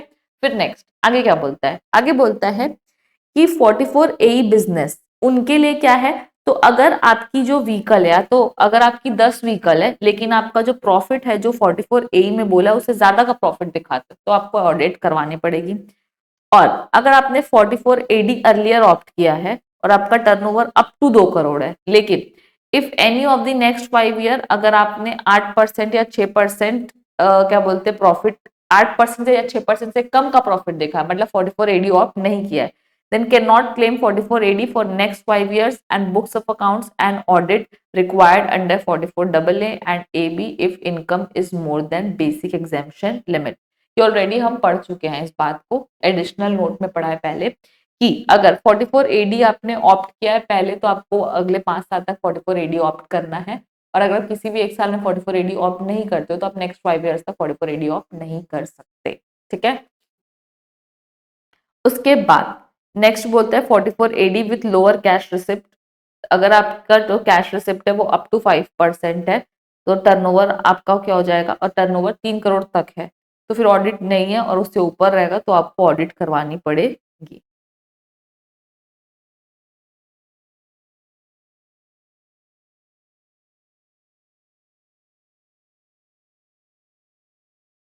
अब क्या बोलता है, पर्सन कैरिंग ऑन प्रोफेशन, कि अगर आप प्रोफेशन कैरी ऑन कर रहे हो तो उस केस में रेगुलर प्रोफेशन अगर आपका 50 लाख से ज्यादा है तो आपको ऑडिट करवानी पड़ेगी, लेकिन अगर आपने 44 एडी ऑप्ट किया और प्रॉफिट जो अप टू 50% दिखा रहे हो एंड इनकम अगर basic exemption limit more than, आपका ग्रॉस रिसिप्ट जो है रेगुलर प्रोफेशन में अगर आपका ग्रॉस रिसिप्ट 50 लाख से ज्यादा है तो कराना है, और अगर आपने 44 एडी ऑप्ट किया है और प्रॉफिट जो है आपका वो up to 50% of gross receipt है and income exceed basic exemption limit, then books plus audit required. नहीं, अगर आपकी इनकम मोर देन 50% है, अगर आप नहीं नहीं सॉरी, हाँ हाँ सही बोल रहा है कि अगर आप लेस देन 50% से कम का प्रॉफिट दिखाते हो लेकिन बेसिक एग्जामिशन लिमिट से ज्यादा अगर आपकी इनकम है तो फिर आपको ऑडिट करवानी पड़ेगी। तो नॉर्मली आपको 50 लाख से ऊपर करानी पड़ती है, लेकिन अगर आप 44 एडीए ऑप्ट करते हो तो फिर उस केस में अगर आपका प्रॉफिट 50% से कम और income basic exemption limit, income जो है वो एक्सीड करती है बेसिक एग्जामिशन लिमिट से, तो उस केस में आपको ऑडिट करवाना पड़ेगा। उसके बाद नेक्स्ट क्या बोलता है, कैश रिसिप्ट अप टू 5% है तो ग्रॉस, तो आपकी लिमिट कितनी हो जाएगी, 75 लाख। ठीक है, तो 75 लाख से भी ज्यादा आप क्रॉस करोगे तो आपको ऑडिट करवाना पड़ेगा।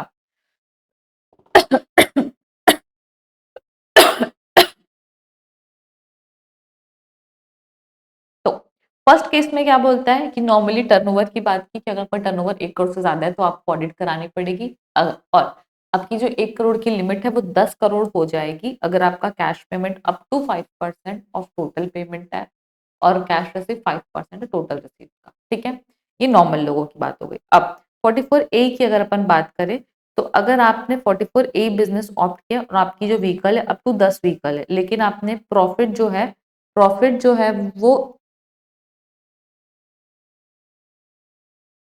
कम दिखा दिया है डीम प्रॉफिट से, हाँ जी हाँ, आपने प्रॉफिट जो है वो कम दिखाया है आपके 44A के प्रॉफिट से, तो आपको ऑडिट करवाना पड़ेगा। और अगर आपने 44AD अर्लियर ऑप्ट किया और वो कंडीशन वायलेट किए तो आपको ऑडिट करवाना पड़ेगा। और आपने 44AD में अगर आप कम प्रॉफिट दिखाते हो और अगर तो या तो आप क्या बोलते हैं टर्नओवर जो है आपका वो 5%, अगर आप इसमें 3 करोड़ से ऊपर में आपको ऑडिट करवानी पड़ेगी, और प्लस अगर आप इससे कम का प्रॉफिट दिखाते हो 8% या 6% से कम तो भी आपको ऑडिट करवाना पड़ता है। ठीक है, नेक्स्ट प्रोफेशन की बात करें तो 50 लाख तक आपको ऑडिट कराने की जरूरत नहीं है, लेकिन आप 44AD ऑप्ट करते हो और आपने 50% से कम की इनकम दिखाई है और आपकी जो इनकम है वो बेसिक एग्जामिशन लिमिट से ज्यादा है तो आपको ऑडिट करवाना पड़ेगा। कैश रिसिप्ट में अगर बात करें, आपका कैश रिसिप्ट जो है 5% है तो आपका ग्रॉस रिसिप्ट जो 75 लाख तक हो जाए, मतलब 75 लाख हो जाएगा। तो उससे ऊपर अगर आपका जाता है तो आपको ऑडिट करवानी पड़ेगी। I hope I am clear. Yes, audit report, कि ऑडिट रिपोर्ट आपको कैसे फर्निश करनी है, to be furnished by specified date in form 3CA 3CB 3CD for statement of particulars. तो 3CA और 3CB में क्या बोलते हैं, ऑडिट रिपोर्ट होती है और 3CD में स्टेटमेंट ऑफ पर्टिकुलर्स होता है। अब स्पेसिफाइड डेट 31 अक्टूबर तक आपको, नहीं, ऑडिट जो है वो आपको 1 month before due date, 1 month before due date, तो ड्यू डेट 31 अक्टूबर, 30 सितंबर तक आपको ऑडिट रिपोर्ट फर्निश करनी पड़ेगी, तभी तो रिटर्न फाइल करोगे 1 महीने के अंदर। Audit accounts audited under other law, कि अगर आपका कहीं और ऑडिट हो चुका है तो आप वहां का जो ऑडिट रिपोर्ट है वो सबमिट कर सकते हो, आपको सेपरेट ऑडिट करवाने की जरूरत नहीं है। स्पेसिफाइड डेट कब तक करवाना है, तो करवाना आपको है क्या 1 month prior to due date of 139 1, तो 31 अक्टूबर है तो यहाँ पर हो जाएगा कितना, 30 September of assessment year. Failure, penalty of failure, तो लोअर ऑफ 0.5% ऑफ टर्नओवर और ग्रॉस रिसिप्ट और 1,50,000 विच एवर इज लोअर, तो इन दोनों में से जो भी लोअर होगा वो आप ले लोगे। ठीक है, तो यहाँ पर अगर हम बात करें ऑडिट रिपोर्ट की, तो ऑडिट रिपोर्ट में आपका ऑडिट रिपोर्ट आपको 1 महीने पहले देनी है और फॉर्म 3CA 3CB और 3CD इसके लिए होता है, इस फॉर्म में देनी है। और अगर आपको किसी और अकाउंट्स कहीं और पर ऑडिट करवाएं तो यहाँ सेपरेट ऑडिट कराने की जरूरत नहीं है। प्लस 1 महीना पहले आपको ऑडिट रिपोर्ट देनी है। पेनाल्टी है 0.5% ऑफ टर्नओवर और ग्रॉस रिसिप्ट और 1.5 लाख whichever is lower। ठीक है, उसके बाद impact of default tax regime, कि अगर आप डिफॉल्ट टैक्स रिजीम ऑप्ट करते हैं तो आपको कौन कौन से खर्चों की रिडक्शन जो है वो नहीं मिलेगी। सबसे पहला कौन सा आपका reduction for 10AA SEZ additional depreciation section 32, contribution और donation to outsider that is your scientific research वाली सेक्शन, और दूसरा है आपका डिडक्शन फॉर स्पेसिफाइड बिजनेस। ठीक है, और इसका हम लोगों ने एक शॉर्ट फॉर्म बनाया है, लिख लीजिएगा आप लोग भी, SEZ का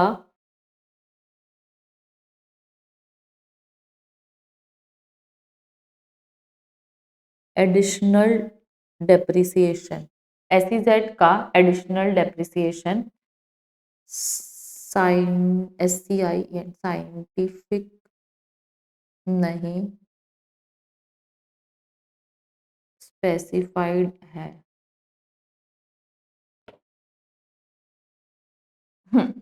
तो SEZ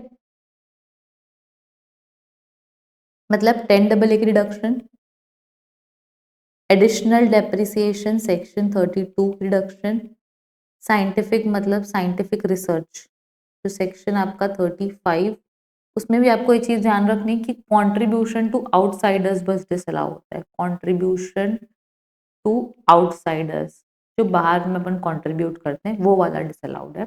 और स्पेसिफाइड मतलब specified business section 35 AD।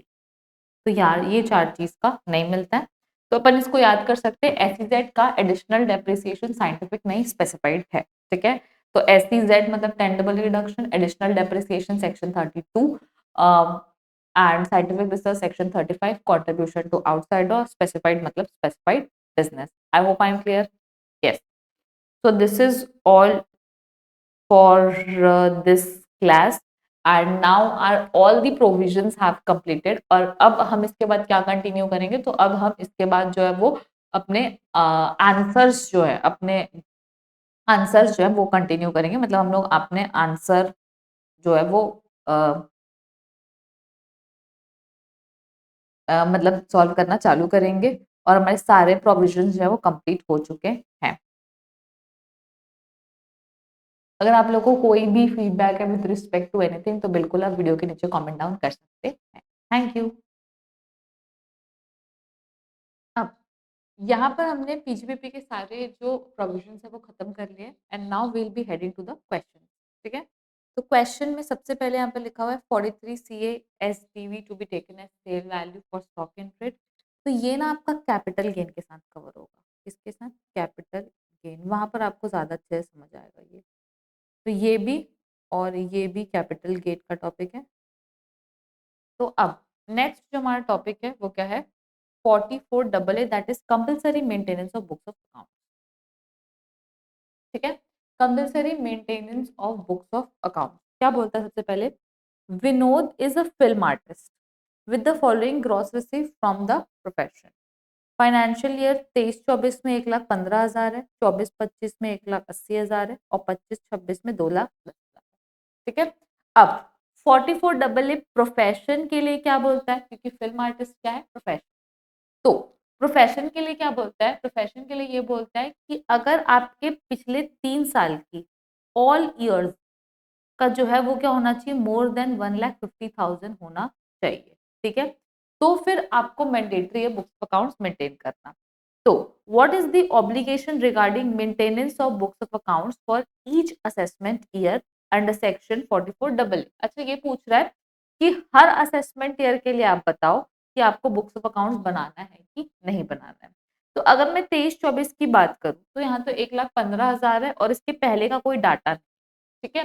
Plus क्या बोलते हैं वो लोग ये बोलते हैं कि अगर आपका करंट करंट ईयर में भी बिजनेस चालू हुआ है, फॉर एग्जांपल इस साल में अगर चालू हुआ है तो सॉरी प्रोफेशन चालू हुआ है, तो आपको इस साल में क्या लाइकली टू एक्सीड 1,50,000 है क्या, नहीं। अभी तो ये 1,50,000 से हम लोग बहुत हो गए, तो क्या इस साल में बनाना पड़ेगा, नहीं। 24-25 में बोलता है पिछले साल का देखो, लाइकली टू क्या बोल 1,50,000 से ज्यादा है क्या, नहीं है। 25-26 में बोलता है पिछले 2 साल का देखो, क्या 1,50,000 से पिछले 3 साल का देखो, क्या 1,50,000 से ज्यादा है क्या, नहीं। तो यहाँ तीनों साल में पिछले सालों में कहीं पर भी 1,50,000 से ज्यादा नहीं है। लेकिन 26-27 में अगर देखोगे आप तो इस साल में तो है, बट क्या बाकी के 2 ईयर्स में नहीं। तो क्या 26-27 में बुक्स बतानी पड़ेगी, नहीं, ठीक है। तो वही बोल रहे हैं कि ऑब्लिगेशन क्या है, नॉट एप्लीकेबल। तो आपको वही पहले प्रोविजन लिखना पड़ेगा कि आपका 1,00,000 क्या बोलते हैं 1,50,000 से कम है और ऑल द 3 ईयर्स में लास्ट 3 ईयर्स में 1,50,000 से ज्यादा होना चाहिए, तो फिर आपको बुक्स ऑफ अकाउंट बनाना जरूरी है, ठीक है। तो तीनों साल में आपको बुक्स ऑफ अकाउंट बनाने की कोई जरूरत नहीं है। I hope I am clear. The question is very easy, आपको सिर्फ प्रोविजन लिखना और not required not required not required. फिर 44 AD that is presumptive taxation for business. क्या बोलता है ये? बोलता है illustration number 36, mister Praveen engaged in retail trade. Praveen जो है वो रिटेल ट्रेड में एंगेज्ड है। Reports a turnover of 2,98,50,000 for the financial year 25-26। ठीक है। Amount received in cash during the previous year 25-26 is 14 lakh. Balance through prescribed electronic mode on और before 31 अक्टूबर 2026। तो ये बोल रहा है कि मेरा कैश टर्नओवर कितना है? 14 लाख। और जो बैलेंस है वो कौन सा है? Non cash turnover. तो अगर मेरे को 44 एडी की लिमिट अगर 3 करोड़ तक चाहिए, तो मैं क्या बोलूंगी? मेरा जो ये कैश टर्नओवर है ना, वो टोटल टर्नओवर का सिर्फ और सिर्फ कितना होना चाहिए? 5% ही होना चाहिए। तो फिर मैं 44 एडी ऑप्ट कर सकती हूँ। अगर टर्नओवर ज्यादा हुआ तो फिर मैं 44 एडी ऑप्ट नहीं कर सकती। तो मैं क्या करूंगी? मैं 14 लाख को डिवाइड करूंगी 2,98,50,000 इंटू 100, परसेंटेज देखूंगी। 5% तक है तो ठीक है, अगर कम है तो उस केस में मुझे क्या करना पड़ेगा? फिर मेरे को नॉर्मल स्कीम में जाना पड़ेगा। उसके बाद आगे क्या बोलता है? आगे बोलता है his income from the said business as per books of accounts is rupees 15 lakh. अच्छा, उसका पीजीबीपी कितना है? 15 लाख है। ठीक है। Computed as per the provisions of chapter 60 profit and gains of business and professional of the Income Tax Act 1961. Retail trade is the only source of income of Mr. Praveen for assessment year 25-26 and was the first year for which he declared his business income in accordance with the provision of presumptive taxation under section 4480. तो इस साल जो उसने क्या opt किया? Presumptive taxation जो है वो ऑप्ट किया। ठीक है। अब क्वेश्चन पूछते हैं सबसे पहले, is Mr. Praveen eligible to opt for presumptive taxation of his income chargeable to tax? तो यहाँ पे सबसे पहले तो आपको क्या लिखनी पड़ेगी? एप्लीकेबिलिटी की रेसिडेंट इंडिविजुअल है और प्लस परसेंटेज चेक करोगे। तो 14 lakh divided by 2,98,50,000 is into 100 is equals to 4.69%। ठीक है, which is 4.69%। तो ये 5% के क्या है बेटा? अंदर है। तो इसलिए क्या वो एलिजिबल है? यस, एलिजिबल है। तो आपको वही लिखना पड़ेगा कि टर्नओवर की लिमिट कितनी होगी? 3 करोड़ होगी। तो उस केस में वो एलिजिबल है। फिर नेक्स्ट क्या पूछता है? If so determine his income from retail trade as per applicable presumptive provisions. ठीक है। Determine his income from retail trade, आप उसकी इनकम डिटरमाइन करो रिटेल ट्रेड से as per the applicable presumptive taxation. तो आपको इनकम निकालनी है, तो आप क्या करोगे? 14 लाख का 6% और बैलेंस का 8%।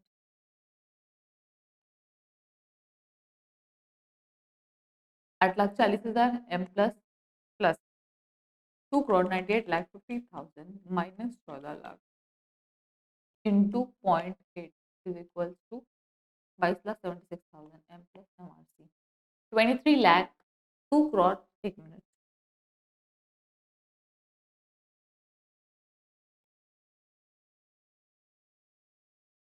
23,60,000 नहीं,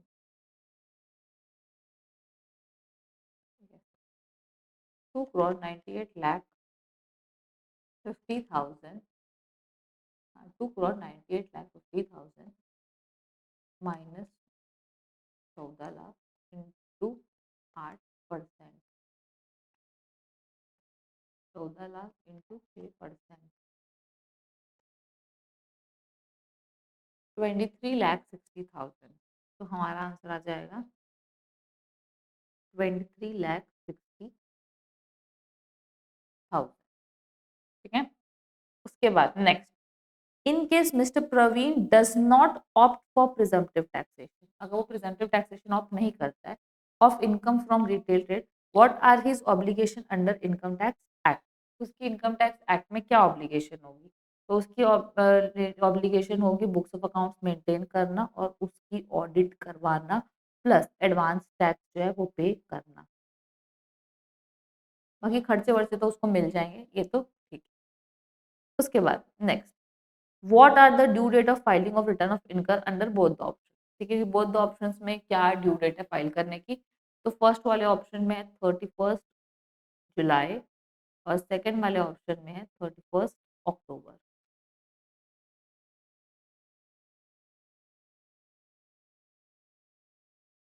ठीक है, these are the due date under both the option and I hope they are very easy to write. यहाँ पर बस आपको प्रोविजन लिखना है और उसके बाद आंसर बताना है कि कितना परसेंटेज होगा। और अगर आपको प्रॉब्लम होती है तो फिर आप हेल्प भी ले सकते हैं। किसकी हेल्प लोगे बेटा? तो आप हेल्प लोगे ऑब्वियसली अपने आंसर बुक से। एक सेकेंड, हाँ, मेरे तो 18,19,000 आ रहा है इसका आंसर। अब हम रीचेक करेंगे इसका answer. 2,98,50,000, 2,98,50,000 minus 14 lakh into 8% plus 14 lakh into,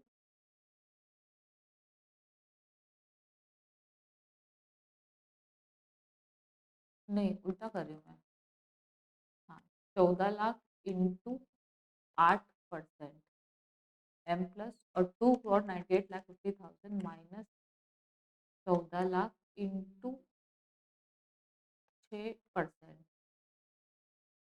18,19,000 exactly. मैंने जो वो ऑपोजिट इंटू कर दिया था तो यहाँ पर आंसर आएगा 18,19,000।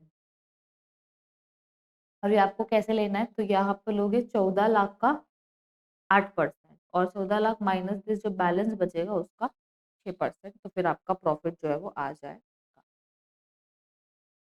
ठीक है,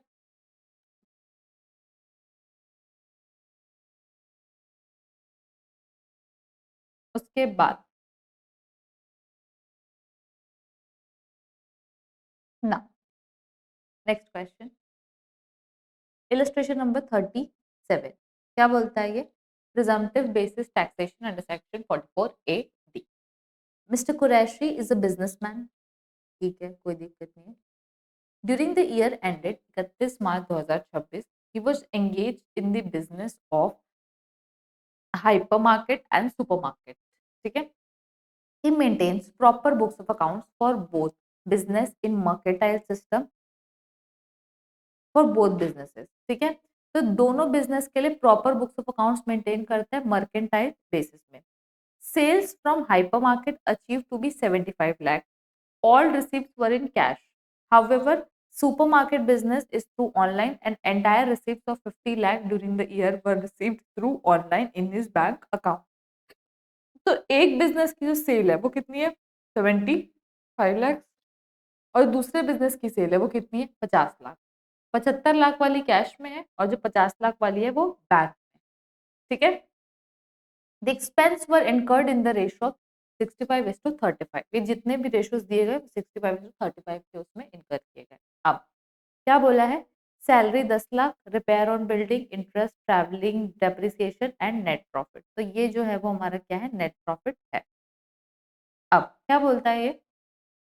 In addition to above, repairs of 1 lakh was incurred for building of new room was debited to PL account। ठीक है, तो बेटा नई रूम बिल्ड करने के लिए है, मतलब यहाँ पर ये क्या होना चाहिए? ऐड होना चाहिए हमारे प्रॉफिट में।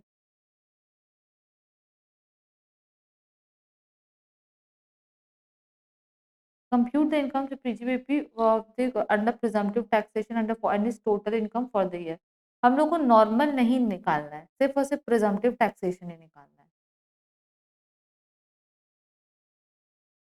नॉर्मल इनकम नहीं निकालनी है, सिर्फ और सिर्फ प्रिजम्पटिव टैक्सेशन ही निकालना है। इसमें ₹1 लाख को ऐड करेंगे और माइनस करेंगे depreciation at the rate of 10% is equal to 10,000।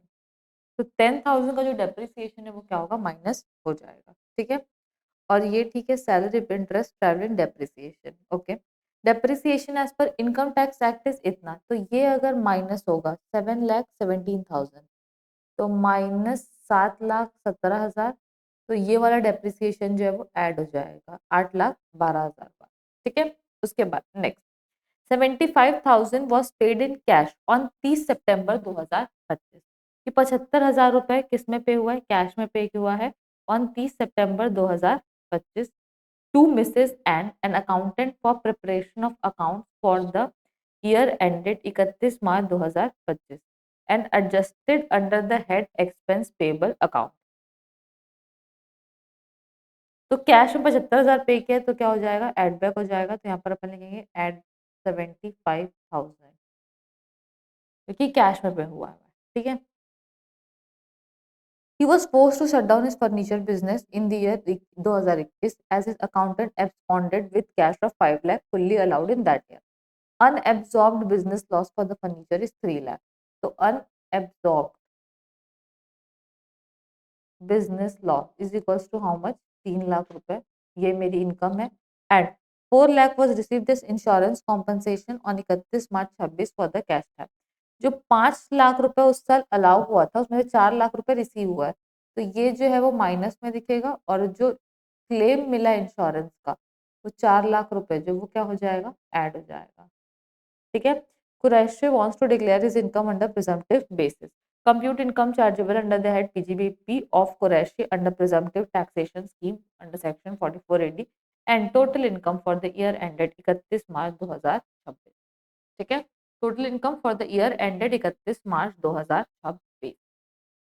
तो यहाँ पर क्या करना है अपने को, पहले अपन निकालेंगे कि प्रिजम्पटिव टैक्सेशन से क्या इनकम होती है और फिर अपन देखेंगे कि जो अपन नॉर्मल टैक्सेशन है तो उससे क्या इनकम होती है।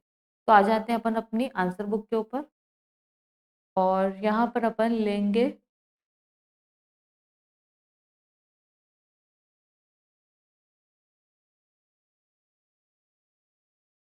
Illustration number.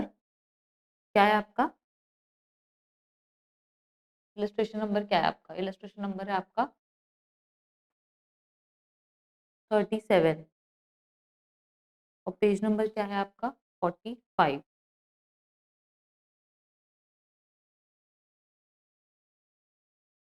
कंप्यूटेशन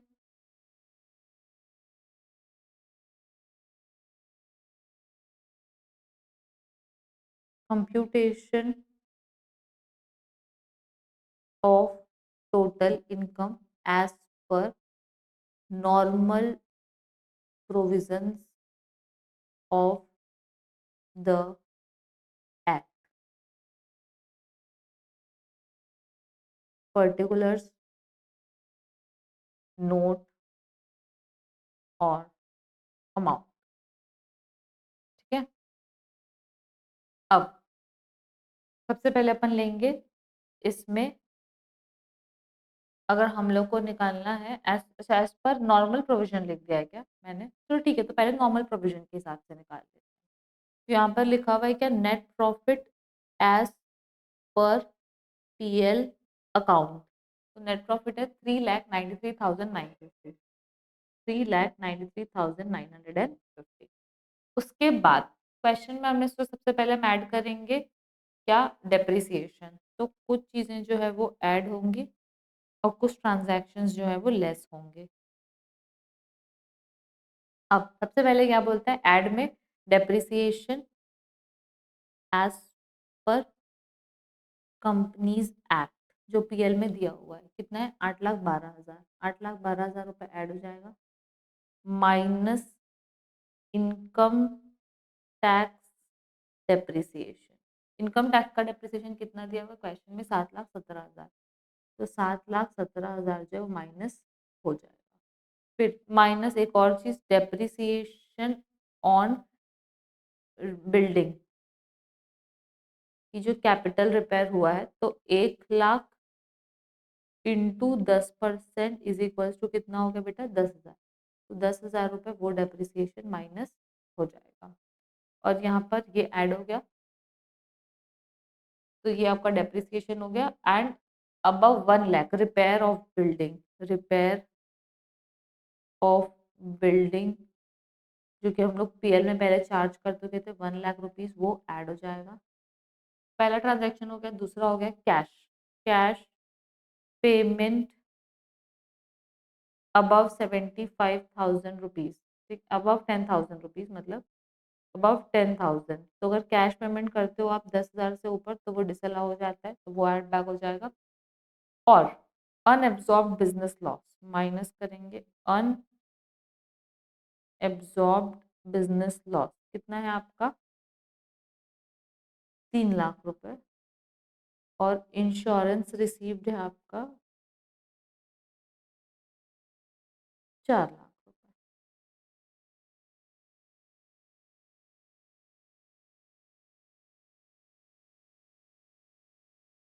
ठीक है, तो जो आपका आ जाएगा प्रॉफिट वो कितना आएगा, मतलब टोटल इनकम पीजीबीपी की जो इनकम है वो कितनी आएगी? तो वो आपकी आ जाएगी 393, एक minute, 393,950 plus 8,12,000 plus 1 lakh plus 4,75,000 minus 7,17,000 minus 10,000 minus 3 lakh, 7,53,950। यहाँ पर आ जाएगा 7,53,950।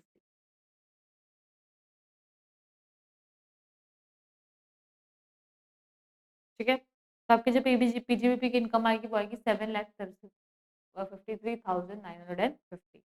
अब अगर मैं प्रिजम्पटिव टैक्सेशन ऑप्ट करूं तो क्या होगा? Second, computation of total income under presumptive taxation.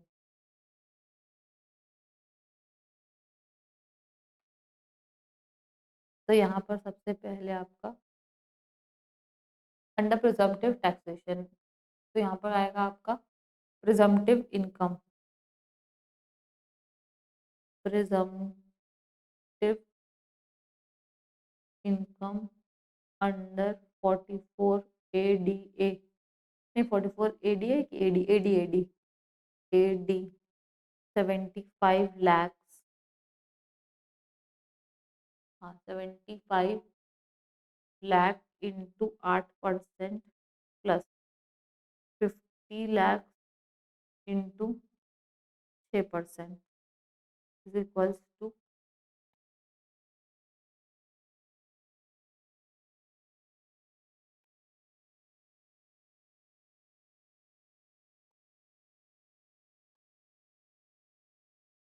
9 lakh रुपए। तो मेरा आ जाएगा 9 लाख।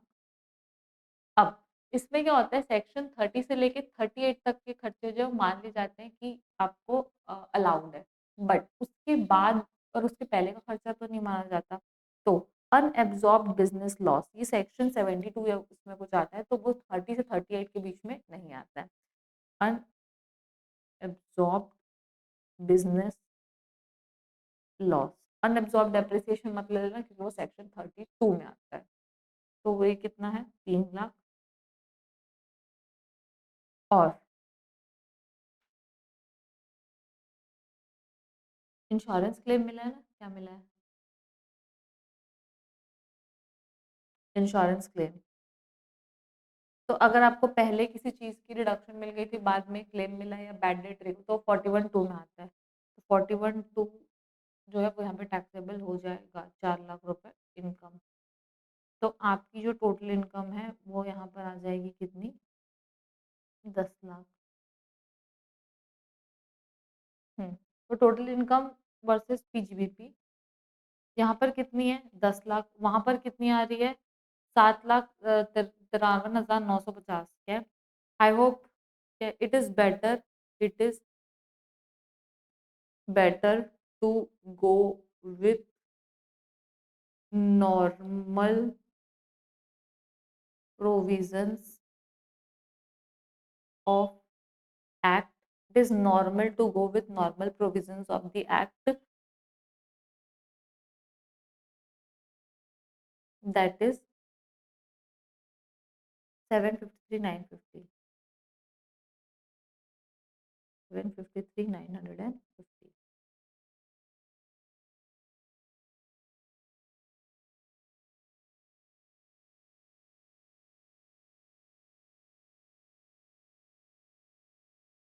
नोट, नोट के बिना जैसे हमारा कोई वो कंप्लीट इनकम्प्लीट रहता है, पहला अपन नोट बना देंगे कि ये रिपेयर ऑफ बिल्डिंग वाला दूसरा अपन कैश पेमेंट में बना देंगे।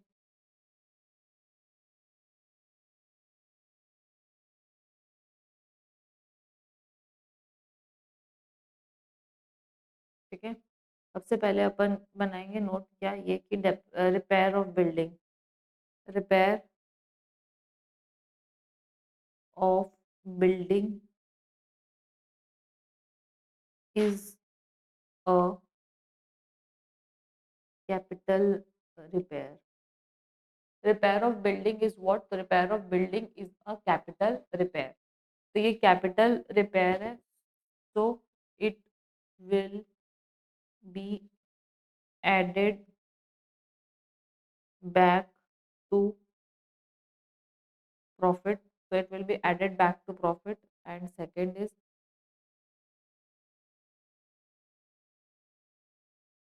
repair, capital repair, so it will be added back to profit.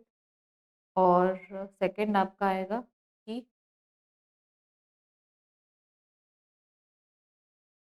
and depreciation will be available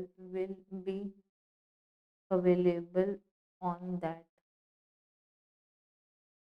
फिर सेकंड आपका है cash payment of more than 10,000 is disallowed. Cash payment of more than 10,000 is disallowed। फिर third जो आपका point है वो आएगा, third point अपन इस पे लिख देते हैं अनएब्जॉर्ब्ड, क्या बोलते हैं, business loss insurance claim receive, कि since cash theft is fully allowed on that year, its recovery will be fully taxable।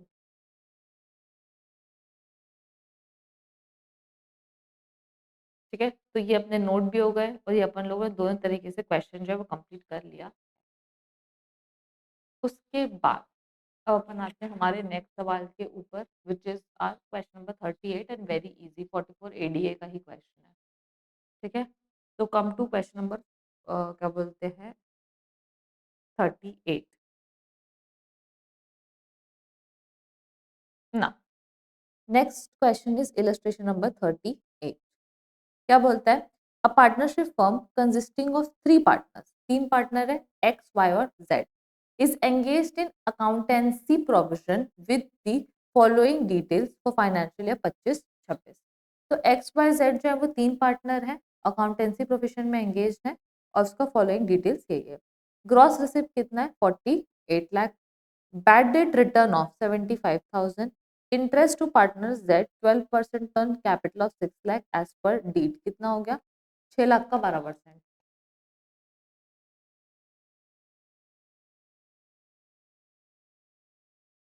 72,000।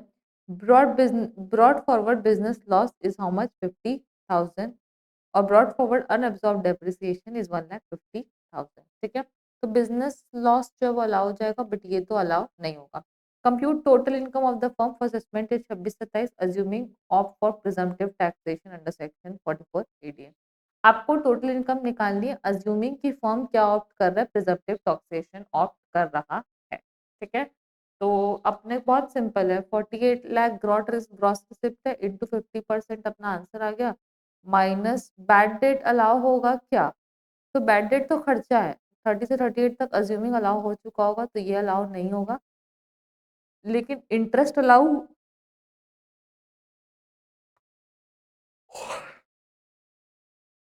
क्या इंटरेस्ट अलाउ होगा कि नहीं होगा? तो इंटरेस्ट जो है वो अलाउ नहीं होगा और ब्रॉड फॉरवर्ड लॉस जो अलाउ हो जाएगा। तो क्या चीज अलाउ होगी? सिर्फ और सिर्फ 50,000 रुपये जो अलाउ होगा। ठीक है, तो अगर आप देखोगे टेक सॉरी आंसर बुक जो आपका है, इलस्ट्रेशन नंबर क्या है 38 और पेज नंबर क्या है आपका 46। Computation of total income under 44 ADA for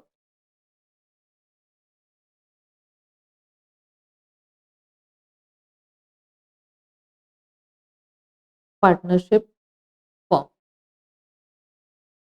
ठीक है, ये लग लिए। अब इसको ऐसे कर लिए।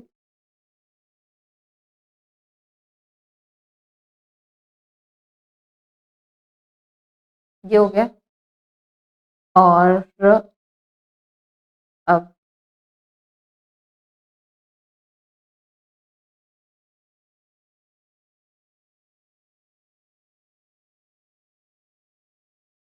पर्टिकुलर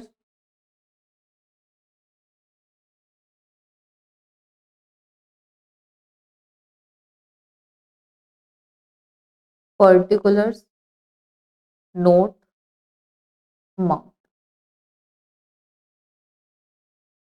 तो यहाँ पर आपका है income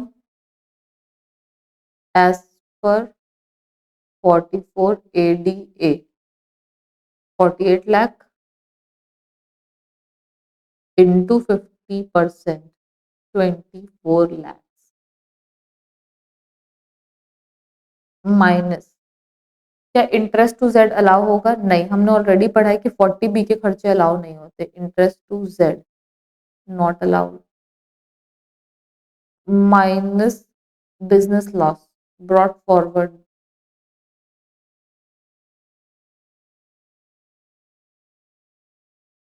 is equals to 50,000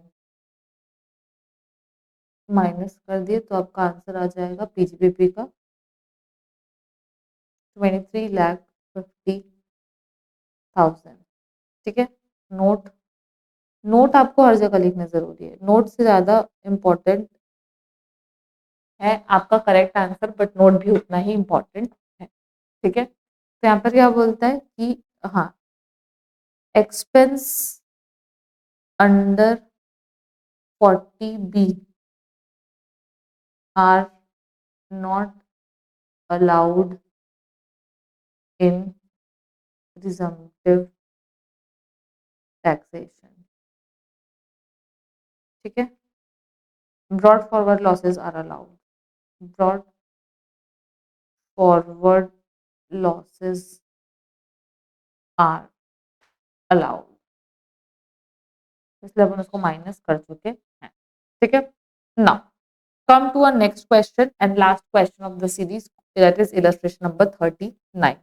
Kriti's income and expenditure for the year ended 31 March 2026 is as follows। ठीक है, बहुत ही ध्यान से देखना।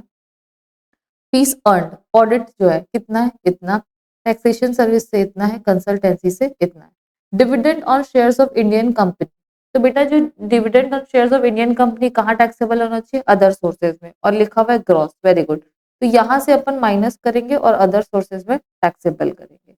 Income from unit of mutual fund gross, तो यहाँ से माइनस करोगे, अदर सोर्सेज में टैक्सेबल करोगे।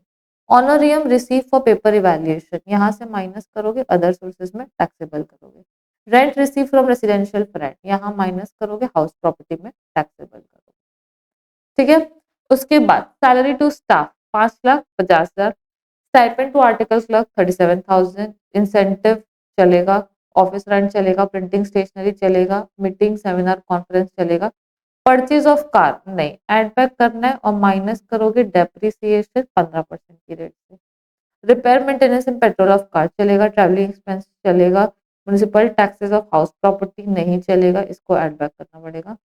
नेट प्रॉफिट जो है वो चलेगा। ठीक है, डेप्रिसिएशन का कार 15% है। Incentive paid to 2 article assistant for passing IPCC at first attempt, तो ये जो पे हुआ है ना इंसेंटिव, ये आईपीसीसी पास करने के लिए दिया गया। Salary include 15,000 paid in cash to computer specialist on 15 August, तो इसको अपन एड बैक कर देंगे 15,000। बहुत ही इजी क्वेश्चन है, कुछ नहीं है। Determine miss Kriti should opt for presumptive taxation और नॉट, कृति को प्रिजम्पटिव टैक्सेशन ऑप्ट करना चाहिए कि नहीं करना चाहिए। ठीक है, कोई दिक्कत नहीं है। टेक्स्ट बुक में आ जाओ, नहीं आंसर, सॉरी, हाँ अपने नोट्स में आ जाओ।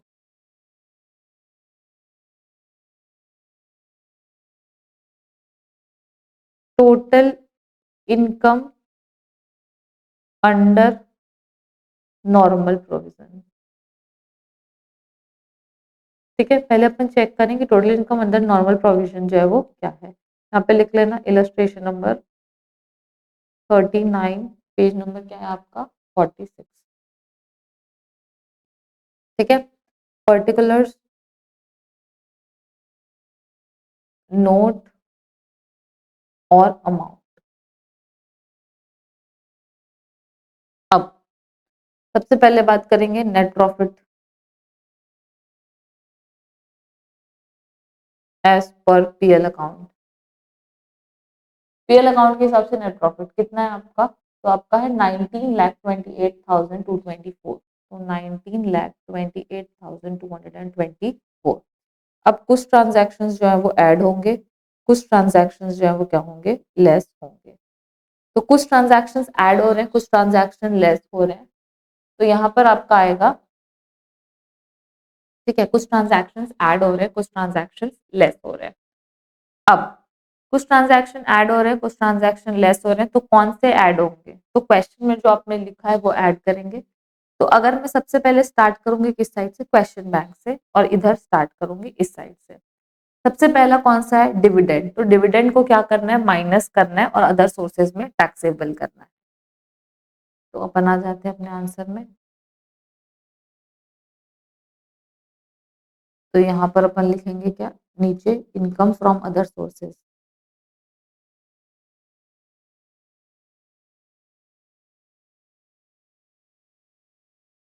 डिविडेंड जो कि ग्रॉस है और क्वेश्चन में दिया हुआ है डिविडेंड 10,524। तो 10,524 और यहाँ पर माइनस होगा, माइनस डिविडेंड 10,524। तो यहाँ माइनस। उसके बाद income from unit of mutual fund next. तो यहाँ पर अपन लिखेंगे इनकम फ्रॉम म्यूचुअल फंड। कितना बोला है, तो इनकम फ्रॉम म्यूचुअल फंड बोला है 7,600। इनकम फ्रॉम म्यूचुअल फंड है आपका 7,600। ये यहाँ पर भी अपन लिखेंगे म्यूचुअल फंड इनकम 7,600। नेक्स्ट क्या लिखा हुआ है, ऑनोरियम फॉर आंसर पेपर। तो honorarium for paper check, honorarium for paper check. तो यहाँ पर है ऑनोरियम फॉर पेपर चेक 15,800 लिखा हुआ है। तो यहाँ पर है 15,800। यहाँ पर मैं माइनस कर रही हूँ, ऑनोरियम फॉर पेपर चेकिंग। ऑनोरियम है पेपर चेकिंग के कितने, 15,800 रुपए। ठीक है, उसके बाद rent receive from residential flat. तो रेंट है तो माइनस रेंट रिसीव्ड, कितना रिसीव हुआ 85,600। तो ये भी अपन माइनस कर देंगे और ये माइनस। अब यहाँ पर अपन लिखेंगे हाउस प्रॉपर्टी, उसमें जीएवी है कितना आपका 85,600 माइनस म्युनिसिपल टैक्सेस पेड, कितना पे हुआ है 3,000 रुपीज। तो 3,000 रुपीज ऐड माइनस कर देंगे तो आ जाएगा आपका एनएबी -30% स्टैंडर्ड डिडक्शन। तो पहले तो 85,600 माइनस 3,000, तो आपका आंसर आ जाएगा 82,600 इंटू 0.3। तो आपका आंसर आ जाएगा 24,780। ठीक है, ये माइनस हो गया, माइनस इक्वल्स टू 57,820। तो हमारा जो आंसर आया है वो आया है 57,820। ठीक है, अब और क्या था पीजीबीबी में, तो अपन क्वेश्चन में देखते हैं। तो इस साइड वाला अपना जो पोर्शन है वो कंप्लीट हो चुका है। अब बात करेंगे परचेज ऑफ कार डिप्रिसिएशन। तो यहाँ पर ऐड करूंगी मैं परचेज ऑफ कार। कितने की कार खरीदी है? 80,000 माइनस डेप्रिसिएशन ऑन कार। तो 80,000 इंटू 15%, 80,000 इंटू 15% कितना हो गया आपका? 12,000। तो 12,000 रुपये क्या करोगे? माइनस कर दोगे। फिर रिपेयर मेंटेनेंस, पेट्रोल ठीक है, ट्रैवलिंग ठीक है, म्यूनिसिपल टैक्सेस ऐड होगा। तो यहाँ पर ऐड करेंगे म्यूनिसिपल टैक्स। कितना आएगा? 3,000। Salary paid in cash, salary paid in cash कितना है आपका? 15,000।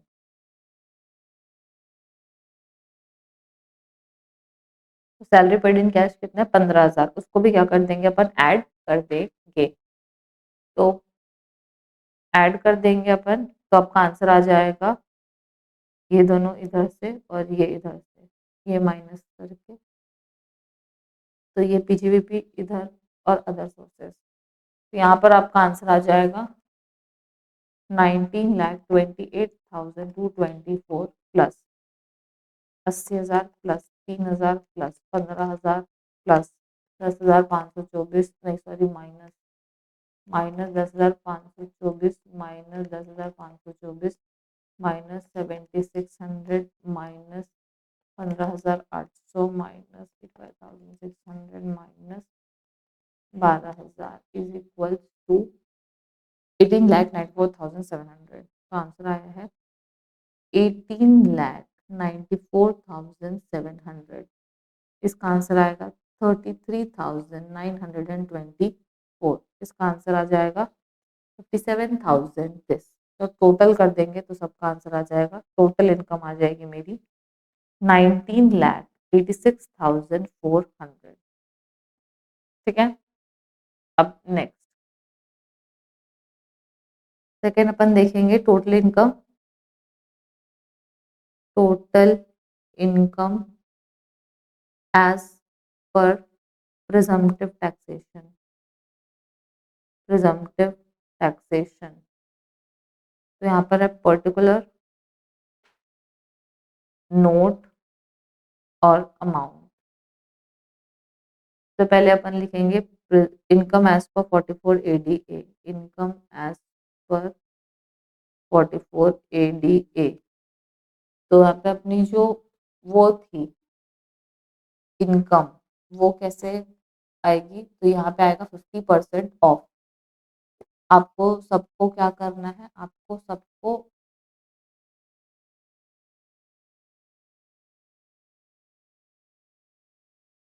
टोटल करना है यहाँ पर। तो यहाँ पे अपन टोटल करेंगे 17,88,000 प्लस ये क्वेश्चन बैंक में जो लिखा हुआ है, ये तीनों को टोटल करना है।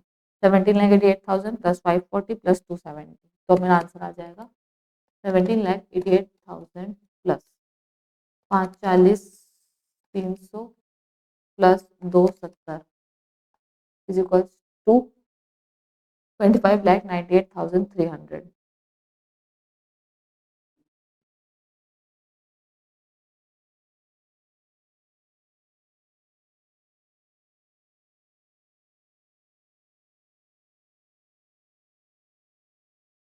तो यहाँ पर आ गया आपका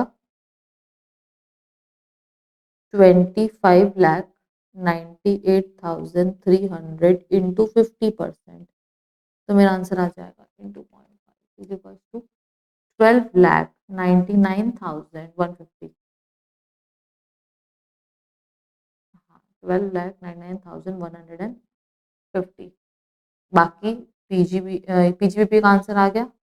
फिर house property, income from house property का सेम एज लास्ट 57,820। और इनकम फ्रॉम अदर सोर्सेज का भी सेम जो आया था 33,924। टोटल कर देंगे, total income 57,820 plus 33,924 is equals to 13,90,000, 13,90,894। ठीक है, तो 13,90,824, ये जो है वो आपकी क्या है, इनकम है।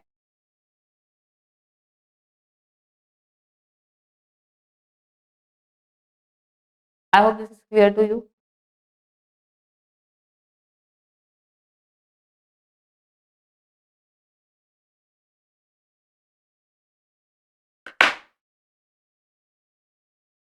अब अपन इसमें क्या लिखेंगे, नोट लिखेंगे। सबसे पहला नोट क्या है, परचेज ऑफ कार। सबसे पहला नोट क्या है, परचेज ऑफ कार का नोट है। दूसरा अपन म्युनिसिपल टैक्सेस लिख देंगे हाउस प्रॉपर्टी में। तीसरा अपन कैश इसका लिख देंगे।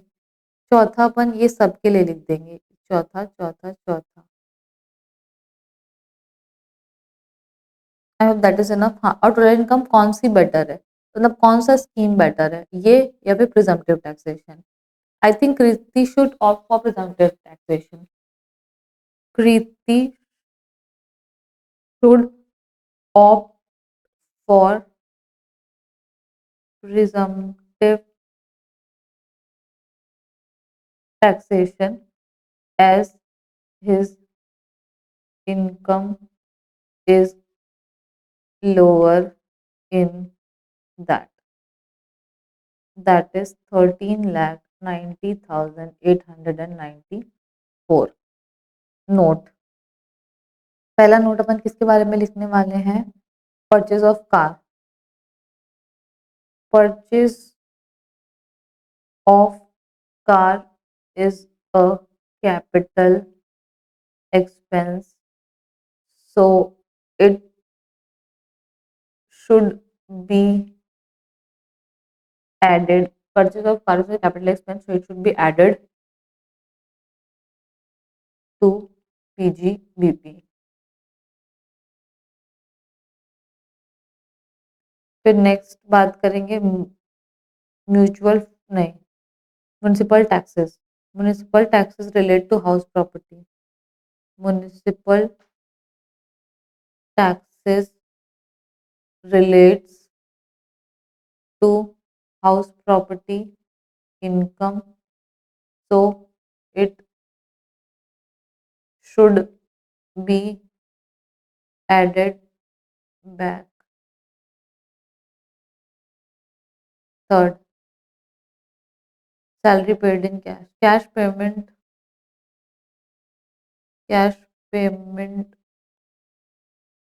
of more than 10,000 is disallowed.